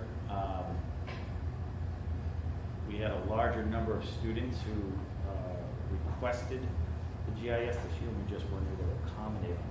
Now, the reason why we can't accommodate it is their field experiences for those ecology classes. So Chris Borg takes those students out into the field utilizing a small bus that only accommodates 14 students. So this year we tried to accommodate that by allowing some of the seniors who already drive to school to block for a class to drive to field experience following the bus. They only drive themselves. That's not always an ideal situation. Sometimes those students will come back too if they have sports or something. The other 5th of that science is to propose an additional science class at the high school level for seniors. So the seniors who are in, not where science is not a high interest of theirs, after they complete in their junior year the intro to chem and physics, there's really no place for them to go. So looking at another course that would offer 4 different types of units, for instance, like astronomy potentially, where they would be able to still explore some areas of science, but not an area of science that's so heavily math dependent. AP physics and mechanics pretty heavily math dependent. So they're just looking for a way to offer more choices for kids, but keep them maybe still interested in science, just not the heavy mathematical sciences that we have. We already talked about in-school suspension, the HMS reading exemption bills.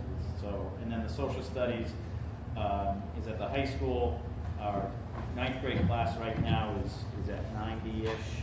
So when we go from the sophomore, similar to what we talked about in the past, as I explained to Rob this morning, adding an additional elementary teacher to have 4 sections of a particular grade that's the best way I can describe that. Yeah, that would allow us in the social studies to look at our class sizes to be a little bit more manageable, not at 24, 25 kids. And the HMS reading is the literacy that we talked about. Could Esther be used for that? Yeah, Yes. and it is right now. Okay, so we continue. Yep. And how about the wellness? Yep, that's Yep. ESSER, and so is the 4th grade right now, but. That's right. So the SEL is one of the targeted areas that we had coming back from COVID. We had a .8 teacher, .85, and we targeted social emotional health. So that we made them full-time, and now they're teaching 2 periods a day, social emotional learning for our students. So yeah. She also picked up the 2 extra classes for the 4th grade teacher. So our contract has the breakdown of what a full-time specialist would look like. So we wanted to make sure that she was doing that. And that has helped Oh, yeah. significantly. She also teaches adaptive PE with ROT. So, I mean, you have any questions about the school counseling request? The guidance administrative Yeah. assistant. That become year round, right now it's in. That one is, I mean, having registrar, and that to me is very valuable. Summer schedule changes, I mean, that office never closes down, dude. We don't just tell kids to go away for the summer, you know, so that's the work of the admin team, yeah. Any other questions before we get into, I think where Rob wants to go, which is to see where we're all at. Yeah, no. Belsie's at it. Dropping the mic. Thought you were turning the heat on. So I don't know, does anyone want to go first and talk about proposals or think? There's no right way to do it. There's no. That would be the same. Okay. I mean, so I guess I would start, I mean, I think keeping the HMS reading position and then the wellness and just using ESSER funds to fund those. We'd take this off this list and would still do it. Which one were they against, Mr. O'Brien? Oh, I was just saying that That's the right. wellness position Yeah. and then the reading position, which we're currently using ESSER funds for, just Okay. continue to do such, which would take it off this list, but we would still have those positions in this school. I just add something here that if you're not going to support, which I, there's a lot of things to the wellness is connected to the grade 5 position. So if you cut that, you don't need the wellness. Got it. I was gonna suggest that we keep the grade 5 Oh, position. Yeah. Not that I get about it. So wellness and reading, like Harold Martin said, would be ESSER, Wellness is here. but wellness is, Yeah, Which is 14, so ESSER's like, okay. and then the second from the bottom. and then Okay, 54, Okay, so that one is, okay. so that's 70K. And then my proposal was to retain the 5th grade teacher. I haven't come up with any reasons why we wouldn't, that's just in my head, but. In the budget? Yeah, just keep it in the budget. Just want to make sure I know. Yeah, I mean, Yeah, please. I also support keeping the additional teacher. I know, folks have said, well, our numbers are going up and down, but the reality is you lose 2 students in a class or in a grade. That does not mean you lose a teacher. You have to lose literally 16 to 17 students, a lot of kids. So I just think that the benefit is there, and I think we've seen for years us play this game of going up and down, and I think the negative impact on school, on the budget, really, and on our staff it's too much. I think we really should support that. I feel very strongly about that. Yeah, and I think we should get to the full staffing levels of the school and just retain it. We gave it the count on it. It just seems the right thing to do. Any different opinions?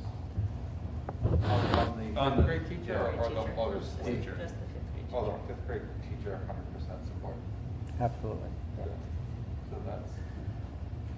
Fingers crossed works? Is that how easy it is? Yeah, touch my Red Sox hat. Need some help Hey, we're there, gonna lose man. Jim's support. 3 nights in a row.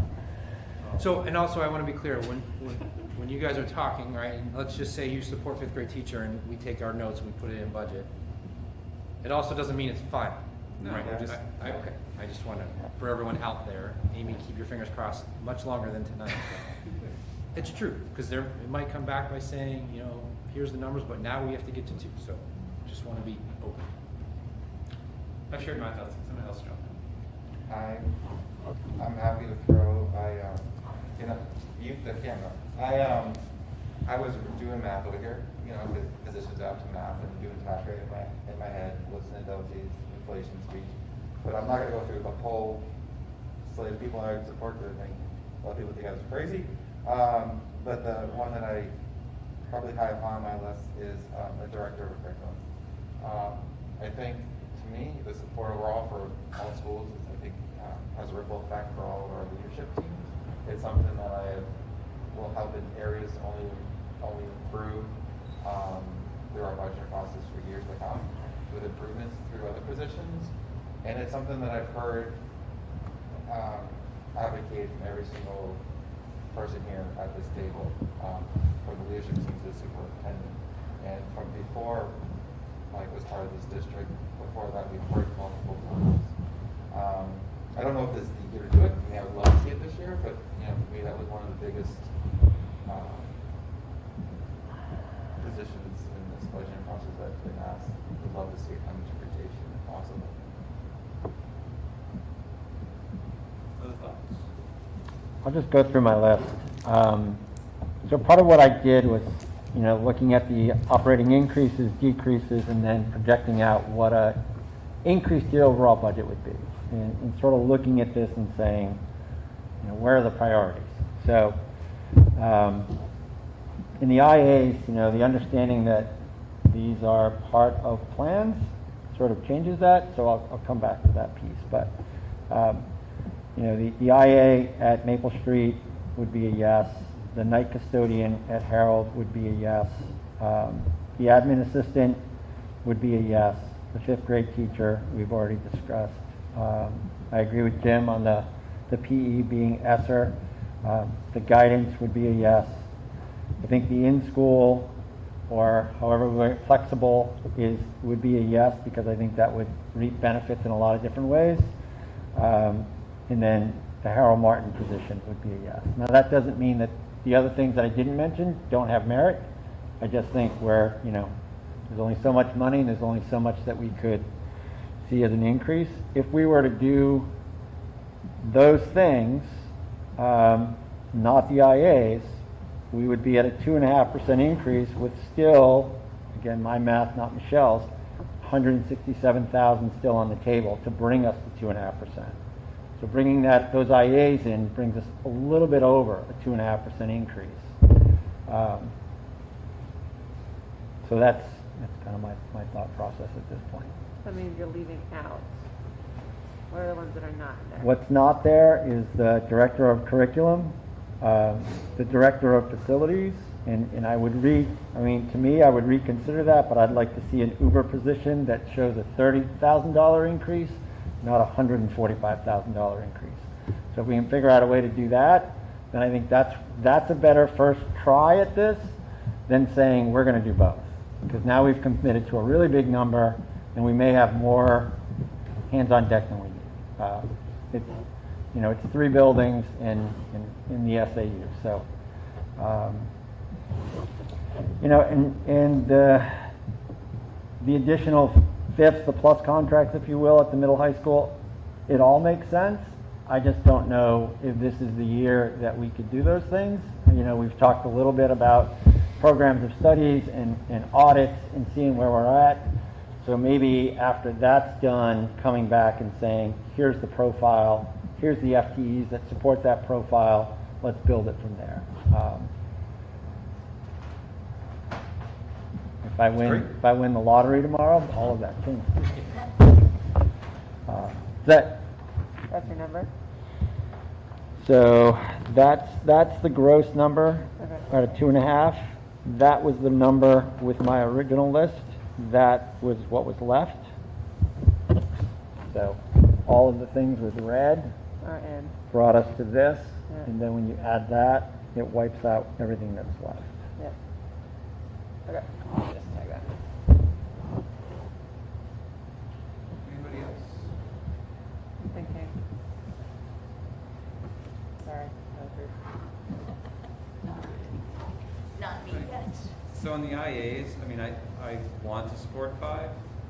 The number's very large, and we have contracts coming up, and just thinking about the numbers you just rolled out, I would just rethink the 5 and see if we can get somewhere more than 2 and less than 5. Which leaves a few numbers out there, but we still want to meet student needs. I struggle with that, trying to figure out how we do that. If we still have positions they haven't funded yet.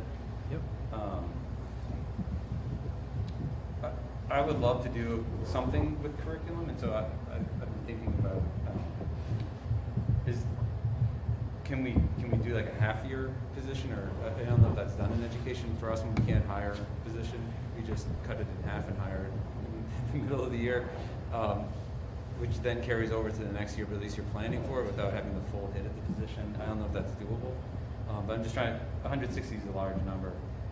trying to figure out how we get the position without absorbing the whole salary and benefits in 1 year. I like, Rob, your idea on facilities. I don't know if that's doable or not, but it sounds like something to look at. I think I agree with everything else Rob had.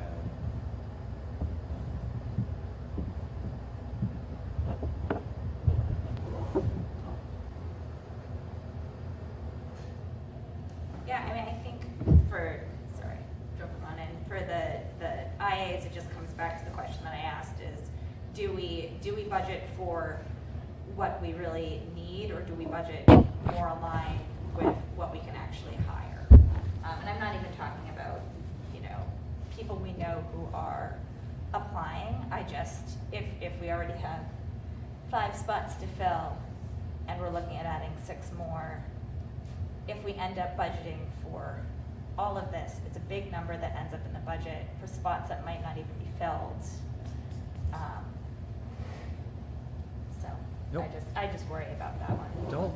As well. Don't say what you need to say, and that's what we go do the work. Don't worry, I will. Okay. I won't hold I don't, that. like, you guys don't have to tread, we get it, this is what we go back and work on, so. Yeah. I sort of like the idea of doing a half and half for the director of curriculum, like a January hire or something like that. I really feel that, our curriculum director is really important. I think if we've talked about a lot of things, we've talked about hiring, not just today, but in the past, and if we want to be able to support teachers, if we want to be able to really have a cohesive K-12, I really think that we can't just go on a hope and prayer. I think that some sort of director of curriculum, someone that is their job to take that big picture look, it's necessary. It just will not happen otherwise. If we want to do some fun budgeting and see if we can do a half and half for a single year position that would run into fiscal years, I would be fine with that. But I feel really strongly that that is something that I would like to see sooner rather than later. I think on facilities, I don't have strong feelings on facilities. So I'm getting lost on how you guys want to make the curriculum director happy. you hired them in January, In January, and then they go to. so they finish out one fiscal year, and then they would be part of the second fiscal year. You just budget for a January hire, so you don't budget for And you a have July for a full year 1st. the next year? Yeah, when we do the budget the next year, they're included in the budget. Okay. Kind of like splitting the bond. Same concept. Exactly. I mean, I like it because it's a compromise, but if it's the cost we want to absorb, right? That's, because we think it's a lot to hire for a full year to start right now, all in, right? That's kind of the mentality of why Yeah. we want to split it up? That's what so the largest, I'm trying to reduce the overall staffing line, and it feels Yeah. like that's the big ticket item, and trying to absorb it all in one budget cycle seems, it may be a challenge. I'd love to do it if we could figure out how to do it. So, here's where I was thinking, I'm just gonna think out loud.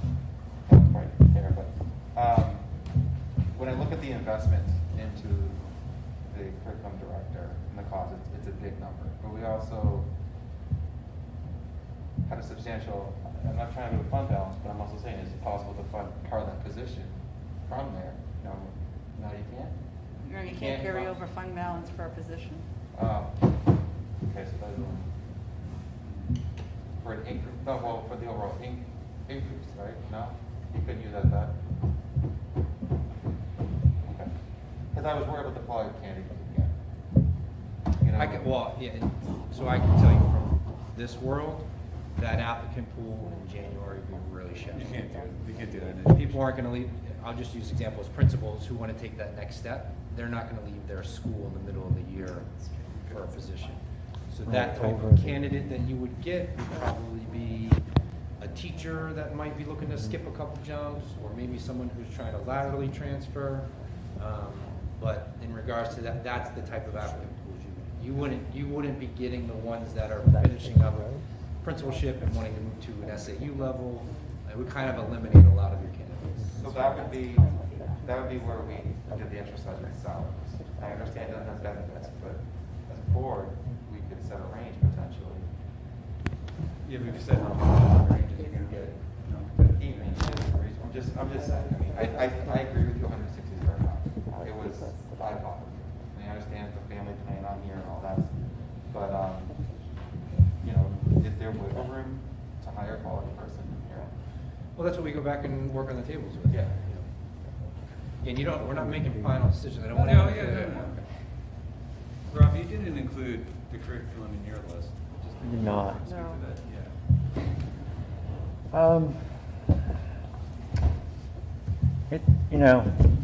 I've got a long perspective of what I've seen accomplished here over the last 25 years, and I think that we continue to, I hate to use the word product when we talk about students, but it's a highly successful school system. And that's a tribute to the principals, to the department heads, to the teachers. So I guess, if I have a limited amount of resources right now, that's not the first place I go. I just don't think that that's a critical gap to the next year. I think it's important perhaps, but it's not a critical gap for me. I worry about the foundation of the pyramid, Harold Martin and Maple Street, and making sure that those kids are getting everything they need so we have less gaps than when they get to the middle high school.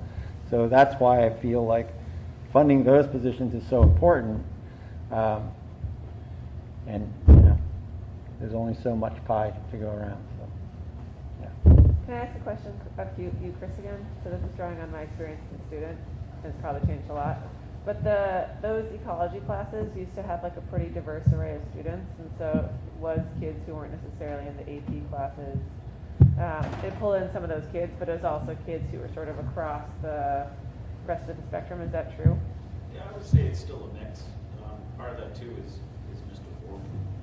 I think he connects with all students. Totally. When I was in his class today, actually, just the way he interacts with kids, he's at all sporting events too. He was out there again today. Yeah. So he, as we know, one of the more important pieces of a child's education is a teacher.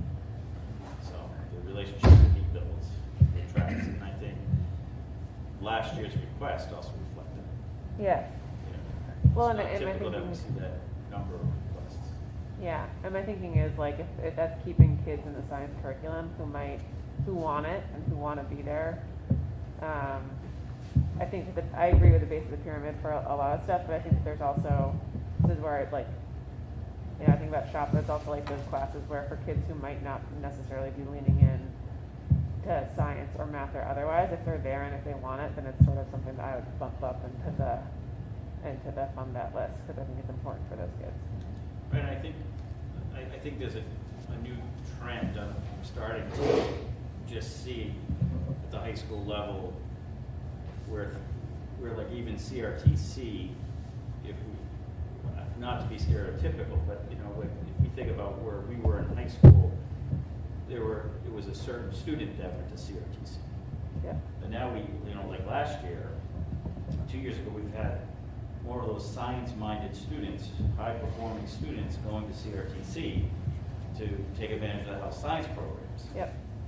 So I don't know that we're that you can look around the room and say, high-powered science student, high-powered math. Right, totally. Yeah. It's drawing differently now, and I think again that's one because I think we work hard with our staff works hard to not allow some of those stigmas to happen, Yeah. and our student body is accepting of a lot of different types of students. Yeah. Totally. That might be so I might think to approve that piece of it, the $34K for the extra hours for the science teacher, because I think that that's a good thing to do. For facilities and curriculum, this is a really basic question, so don't shoot me. But are there ever any districts who split those positions maybe not facilities, but curriculum, where there might be two districts who split a curriculum director, especially two smaller districts? I want to say no, but I don't, that's not a fact. I would have to look into that. Who would we split with? I'm just asking a genuine question back. Have we split positions before? I'm looking for research. Never, but like, it's just like if there's the, and I have zero idea if this is even feasible, but I'm less of a mind to like try to split it by going with a January hire as it is to try to like not fully load in that position. To be clear, I support that position. I would love for there to be a director of curriculum, and I'm trying to think about like when is the timing for the right year, and how do we think about that, and then also if there's any other options, knowing that a split person obviously has less focus and you reduce efficiency and blah blah blah blah blah blah blah. But I wasn't sure if that was a thing people did.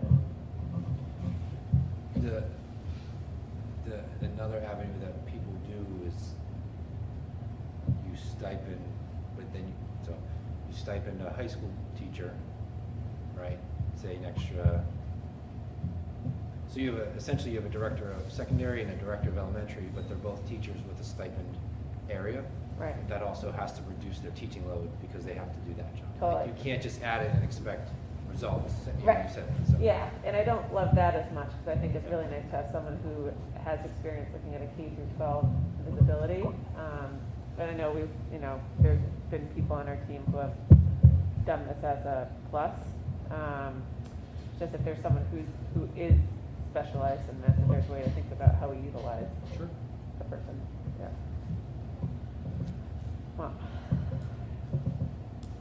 So I'm going to ask a hard question for you guys then. What would be your magic number for the director of curriculum? Everyone's talking about it being a big number. What would you think would be a good number to attract qualified candidates for talent?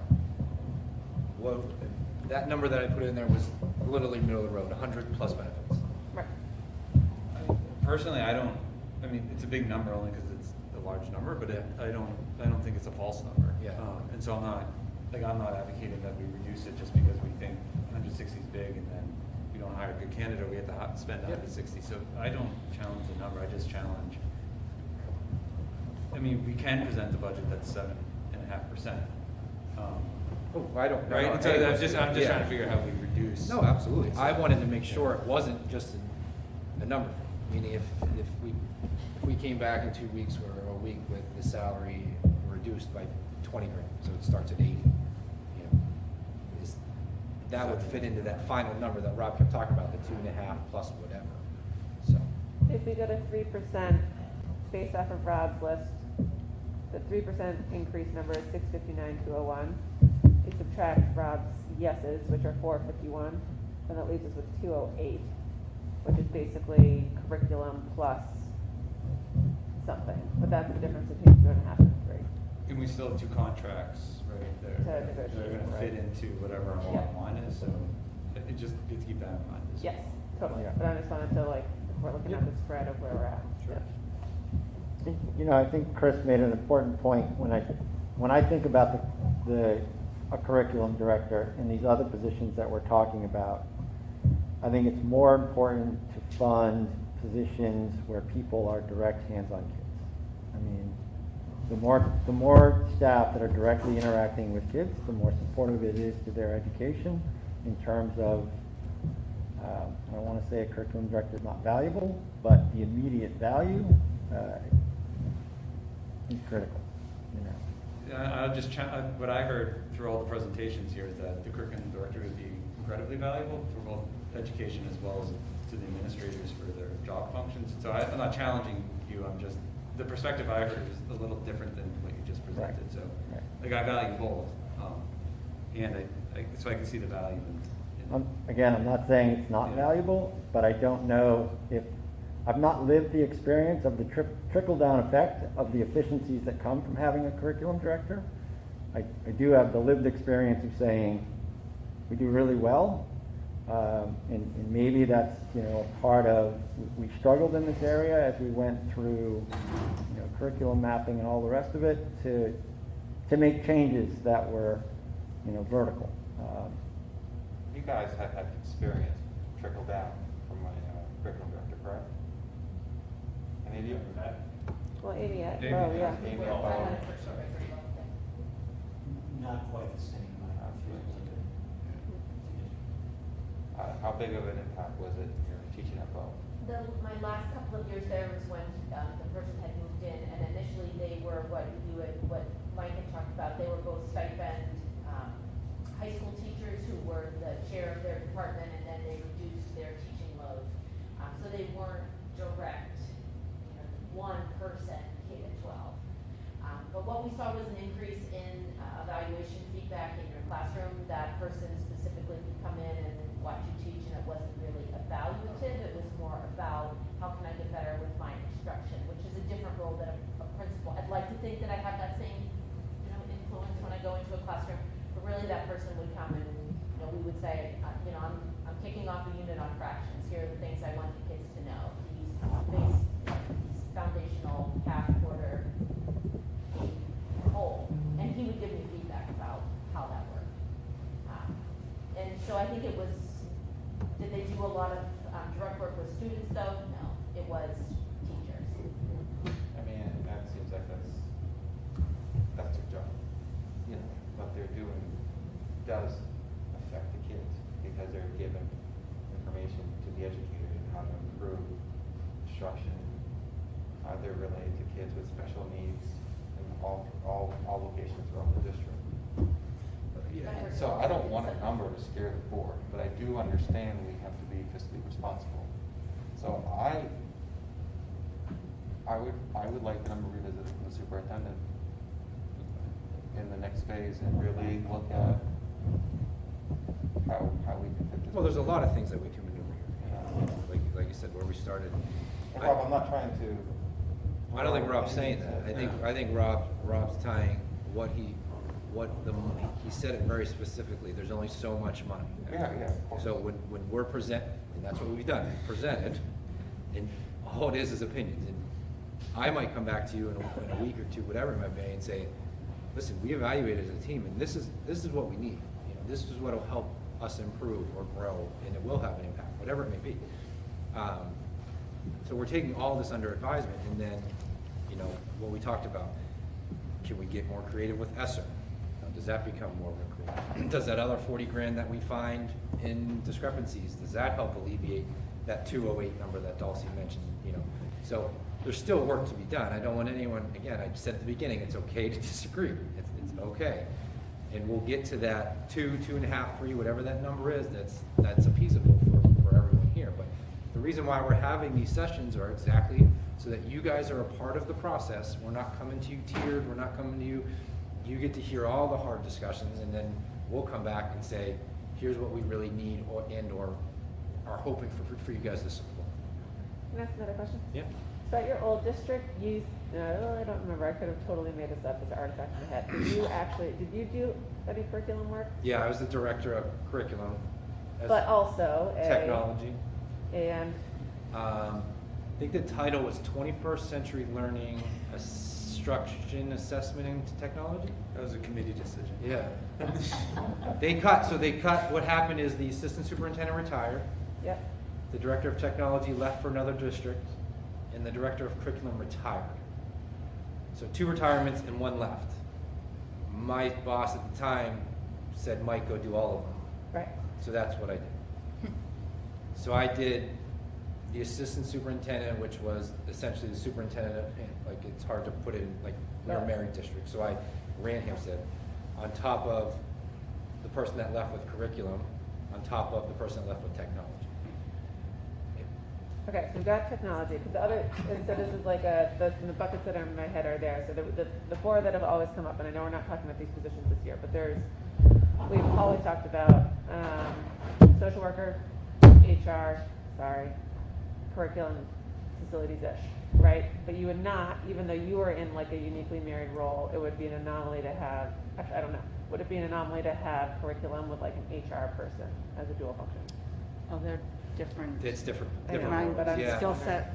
And when you talk about what happened, it was kind of what's going on here. So it was a way to encompass salaries to one role, but when I left, they now have a superintendent, a director of curriculum, a director of technology. I mean, they have it all back.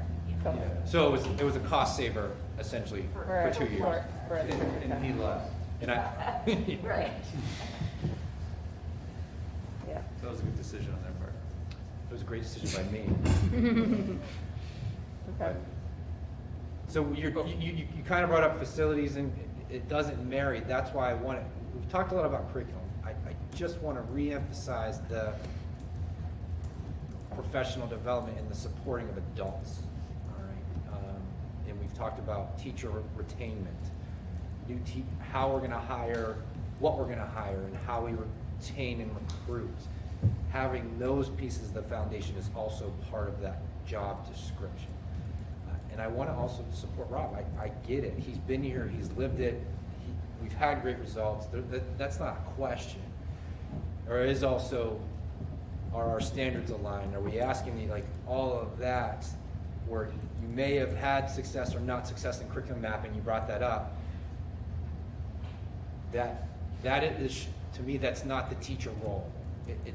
Teachers are part of it, but the development of it or the work should be someone in the director role, and then they come to the high school. It just closes some of those gaps. I just don't want everyone to just think that the person's gonna start typing curriculum. That's not the whole thing. But the marrying, it's hard to marry it. Totally. Yeah, my brain's just trying to think through it. So if we add the curriculum director, you like basically do a goal seek, that's a 2.8% increase. All in. You know, and that number, the other number is I'm just bringing up the food service. That's a 150 hit that we're talking about. You know, and not that we can get creative with that, but when we go back, I'm saying this is what we can work on. You guys are raising your hands like you're students. It's amazing. So, keep talking about percentages. I don't think we do have to give some type of direction, but they still have to go back and do fine-tunings and all their paperwork and stuff. So I mean, if we could fund potentially a position, and after they do all their fine-tuning, they come down like 2.2. Yes. So I just don't want to be. No, totally. It's just that So- people are having like a. Yeah. So I understand with so, I mean, if the board can support in the sense of just going back to revisit it, you know, and all that stuff, I mean, that's something I'd like to see in the next step. Sure. And you talk about a half year, and I told you about challenges. You know, not impossible. You're still going to get candidates. Believe me, you'll get candidates. It's quality.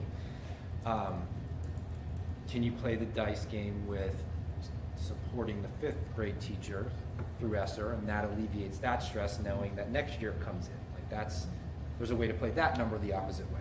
Yeah. I don't think you could fund curriculum director with ESSER, correct? Yeah, that's a very good question, Yeah. because it would be supporting teachers to try, I don't know. It's It's a possibility. I was thinking of it as everybody was talking. It'd take a big Yeah. hit out of our. It would take a huge chunk. It would take a take a huge big hit, chunk. because we have roughly about 250 left. Can you, if we could do that, could you do portion or you do the whole thing? Well, in theory, you could do it as a 50-50, or, I mean, because Okay, it's a so we brand new could do a position. portion. I mean, yeah. I just, it doesn't make me feel good that way. Right. I mean, No. I agree. because again, these are the needs. You know, we'll come back next year. If it doesn't make it this year, we'll come back. I'm telling you, we'll come back next year with saying, we can still see the value in it. Everyone can speak to the value in it. And we know it doesn't all happen in one month. It doesn't happen. It's just not our world. I do want to test, because Rob brought up the facilities and sort of coming up with a different path forward, but before we left it, because it is a big item, like, is there anybody really feeling like facilities director full in is that the way to go? Because we didn't really talk about that, and I didn't want to leave that on the table. So my mental thinking about it is we just are on the cusp of finishing a building project, and it would be awesome to have within the context of some of the other competing budget priorities we have this year. I wonder if we sort of,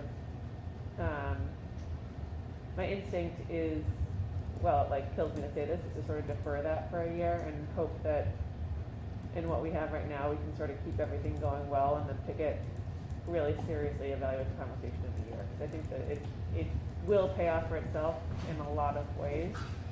But I don't know, I'm like, I could be, I'm like on the fence, it's not helpful, I wasn't thinking about it enough. And I also know that there would be efficiencies that are created with specific people sitting at this table. Or it could go further than just move it, yeah. Yeah. I want to be, we're live, so but the Uber position, like 30K, you're talking about, I think that's another day we talk about, what are you thinking? I mean, just trying to. So, yeah, I mean, my thought was, whatever we're spending now on the maintenance director, we would add to that and create a new position where it would be the maintenance director in this facility. So somebody with a larger skill set that can do both of those jobs.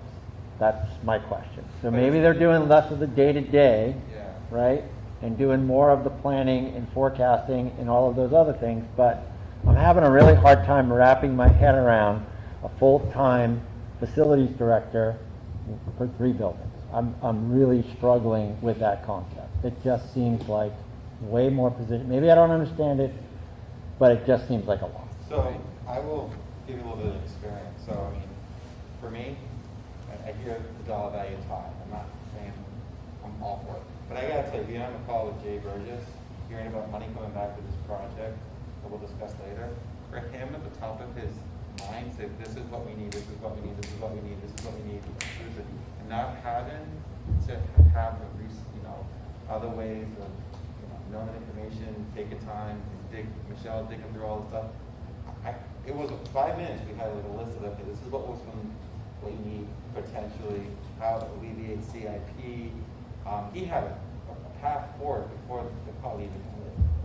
And for $10 million project that we just are going to be paying for the next 20 years. I mean, yeah, maybe not this year. I'm on the fence that you are. We don't want to see any more issues with maintenance, deferred maintenance or anything like that.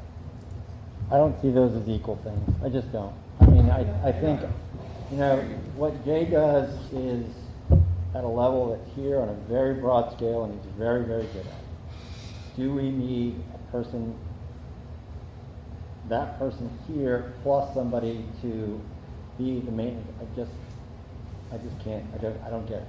Well, I also want to leave the impression from Michelle too. What she's doing in her position.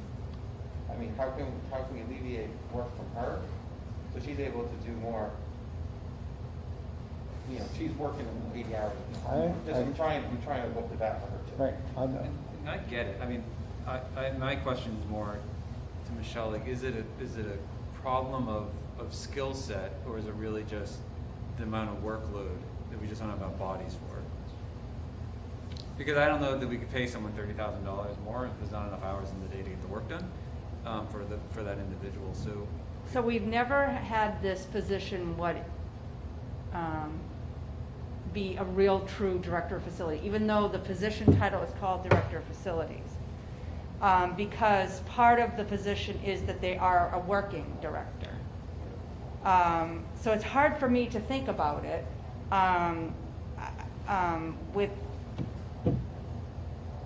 I can tell you with being 100% all of that, because they do about 50% of maintenance, and we already have a 1.0, I don't know how we would be able to do it, other than, the only thing is maybe have a part-time maintenance on top, you know what I mean? Like, kind of a scenario, because of that. Because someone still needs to manage the projects as people are doing the work. Correct. The only other thing well, maybe not the only, but the other factor that I think about in the facilities director role is that for the priorities that are coming up, there's obviously the ongoing maintenance of these buildings. There is something that needs to be done for the SAUs. There is a potential bond project coming up to knock out some pretty significant large ticket items. And then there is a potential scope of work to think about what a transition to a more sustainable set of fuel sources would look like. And as we think about that, that's like in a 2 to 3 year horizon for me, and I think that that is a really that is also like a really exciting set of things for a facilities director to work on. I think that puts me back, and I don't know if you agree with that, that puts me back into the role where I don't know that this is a this year role, but it is very much in my head within like the next 2 to 3 years, like we're gonna have a lot going on. And there's scope for, I think, like expertise and creativity, and like project management in that way. Yeah, I agree. So why don't you, no, this is what we need, because, you know, we want to present what people want, and the debate's good. I think we have enough information to create scenarios. I think that's what I can provide you guys for next week. So here's what it'll look like if we keep the facilities director in. Here's what it'll look like if we cut it, and you know, we've taken the notes. Here's what it'll look like if we're all in after we do all of our reevaluation. And that's what's great about next week. Michelle's going to be running the meeting. She's the expert. So you guys can chew on the scenarios, and then that can be a board level discussion, and then you could, you know, stick your flag in the ground if you want to on things or not. And then when we come back in November, we kind of solidify a scenario. Can I ask? That's great. You can ask as many questions as you want. So it's early in the year, we don't know what our fund balance is gonna look like, but we can pretend that we do, just for giggles. I'm just wondering if Michelle, you could create a list in the budget. It's probably not very long, but if we did get some, you know, fund balance over and above, some excess fund balance, like we purchased the Chromebooks with or some other items. Are there things in the budget that could be one-time purchases that if we did have additional fund balance we could use that for? And I'm not suggesting we have it. I'm just trying to think if there were some of those, like what would those be? So, and we'll keep living in the not solidifying things in person, right? Okay, but Bill's air conditioning request is in that budget for 15 grand. Yeah. Okay, we may be getting some funds back through the construction project, and maybe that qualifies, or through that. And that's sort of the list I'm looking for. So that knocks it down 15 minus the 6. Now we're down, you know, 21,000. Yep. Then that's we can certainly do that. That would be helpful. And it's not that we're gonna take them out of the budget, but it'd just be good to know what some of those. Well, you can forecast. Yeah. It's still safe to forecast. And as we get closer to February, we might have better Sure. ideas of things. Yep. Can I ask the administrative team? So if there's one thing that you guys were like, this is what, I know that you want to preach to us. Are your fingers still crossed? Yeah. But if there's one thing where you looked at this list of staff, like how would you guys sort your top 3? For the entire district, not just for your particular needs for your school? No wrong answers. Like, What did you honestly, this is the purpose of this. Mandy, you go first. You're the first in line.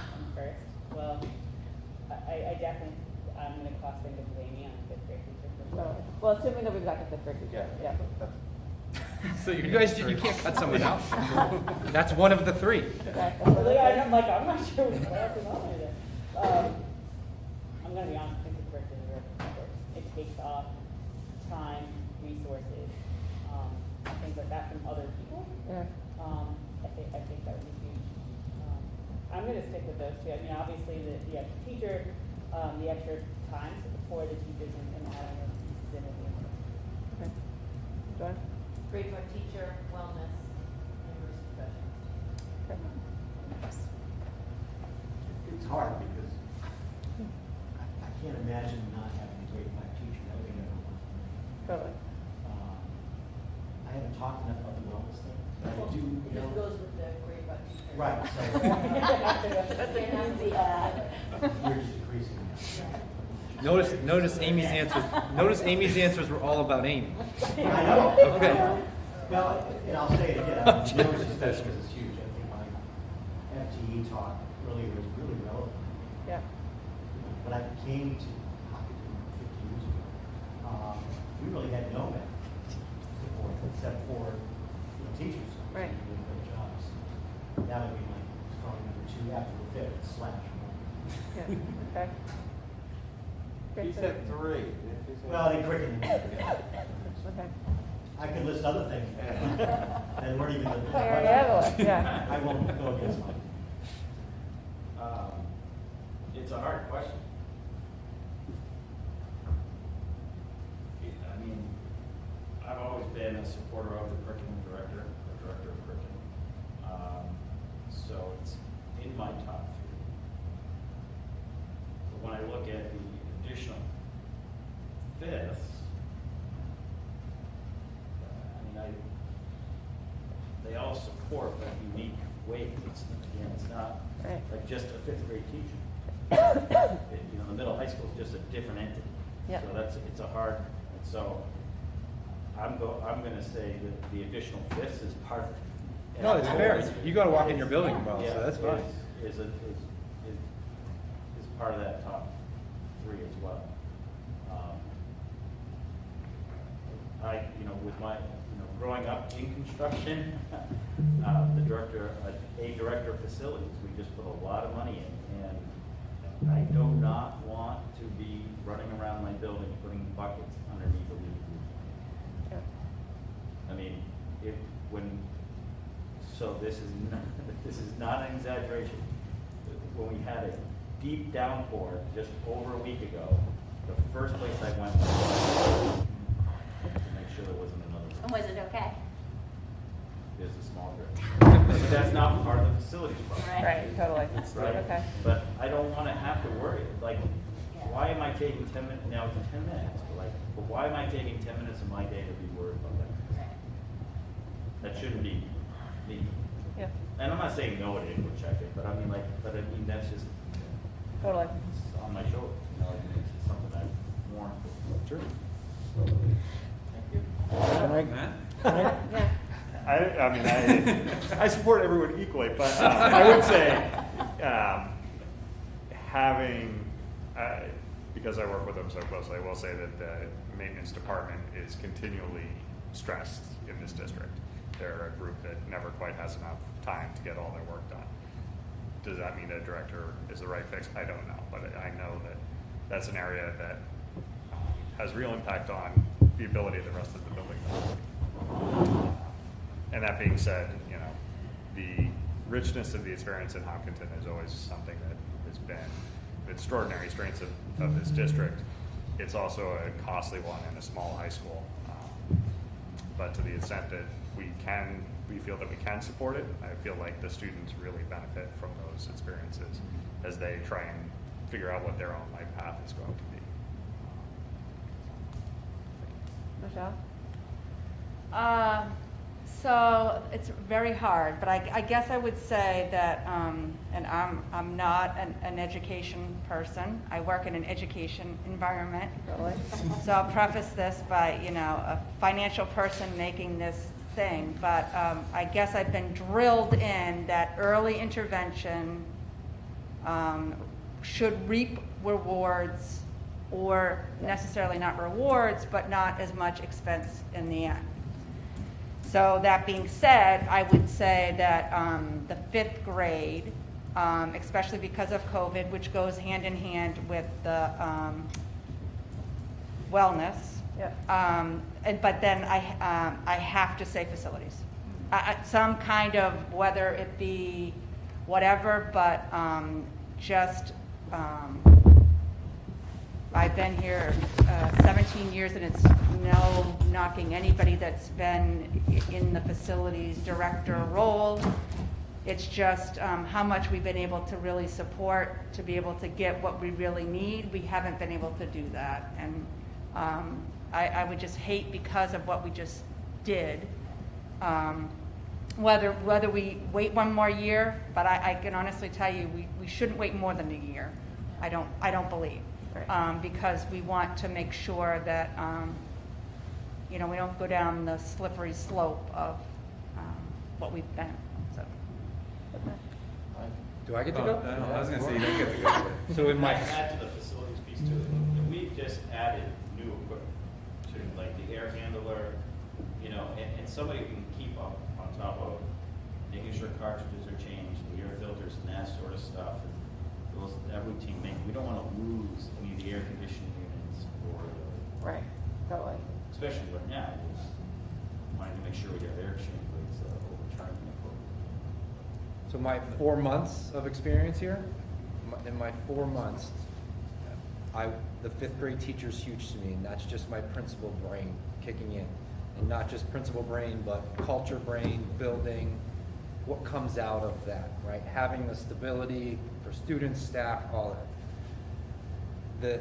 The lens of living it, the curriculum benefits start to show itself more for the adults, right? That's my lens of this 4 months. And what I see this woman do in everything, every day, that's where the facilities, management of custodial, putting bids out, making sure the numbers are right, preparation, what she does, it's phenomenal. Yeah. But I think it's great that I think that's a great question to ask, because I'm gonna make a joke, but it's serious, is you saw where everyone's heart kind of laid there, and they want to advocate for their building. Chris wants to advocate for his teachers. Amy wants to advocate, Mandy sees, like, it just goes to show, these are just all our lenses, and that's why this session happens. You guys all have your lenses, you all have, so it's all good things. There's been a lot of apologies here tonight, and it shouldn't ever be that way. We're gonna find a number, and some things are gonna get cut. That's what we deal with, and guess what? The kids are still coming tomorrow, we're still showing up to work, and we're still gonna have successes, but to chip away at areas of improvement or where we could grow, I think that's really the discussion. Instead of always what can we get rid of? It's, you know, so. I'd like to add just one thing. This is really for, I think, Rob and Dulcie for tomorrow, and a little bit for Chris too.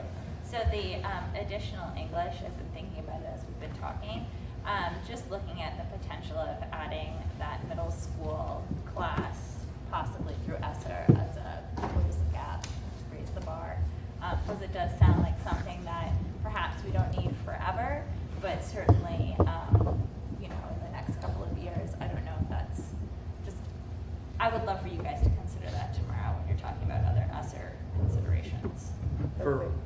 For next week. Next week. Well, we meet tomorrow. Okay, I just wanted to say we're meeting tomorrow. No, for next week's board preparation.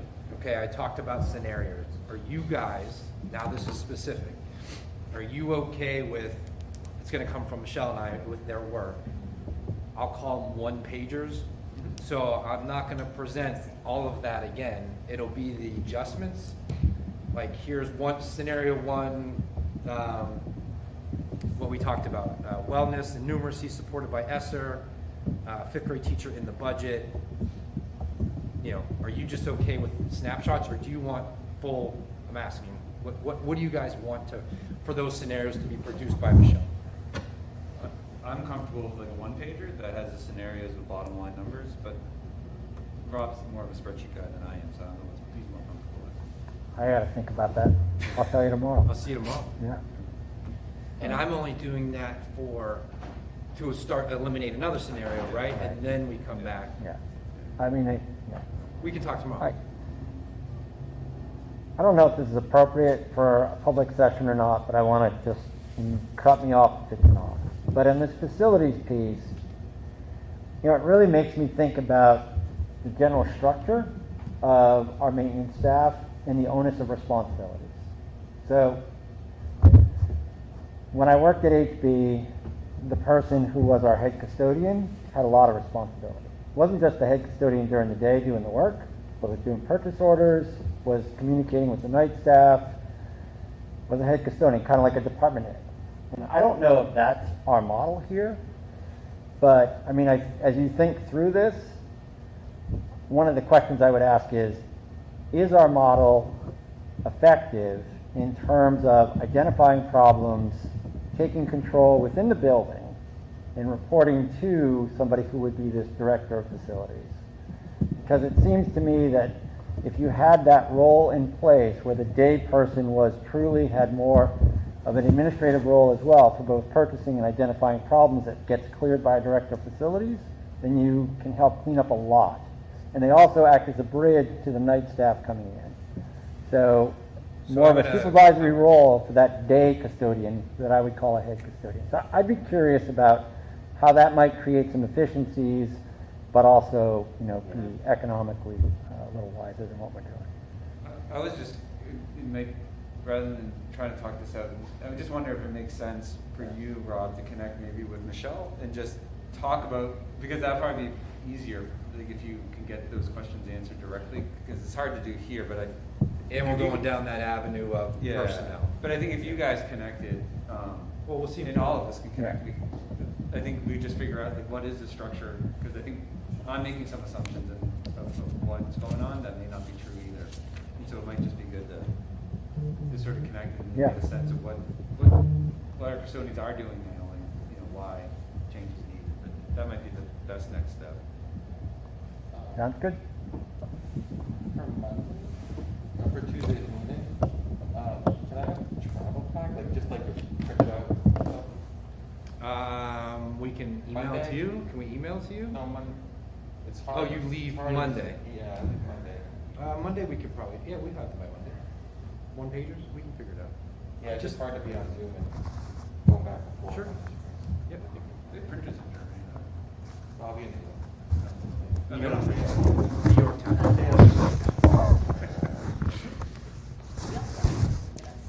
Anything else tonight? This is great. This is really helpful, thank you guys. Yeah, and go Red Sox. Where are they going? Not easy. Okay, we're good? Yep, so we have, for the board, a non-meeting. But we'll have a non-meeting on negotiations. So if you guys, can we use the conference? So just go to the One conference. second.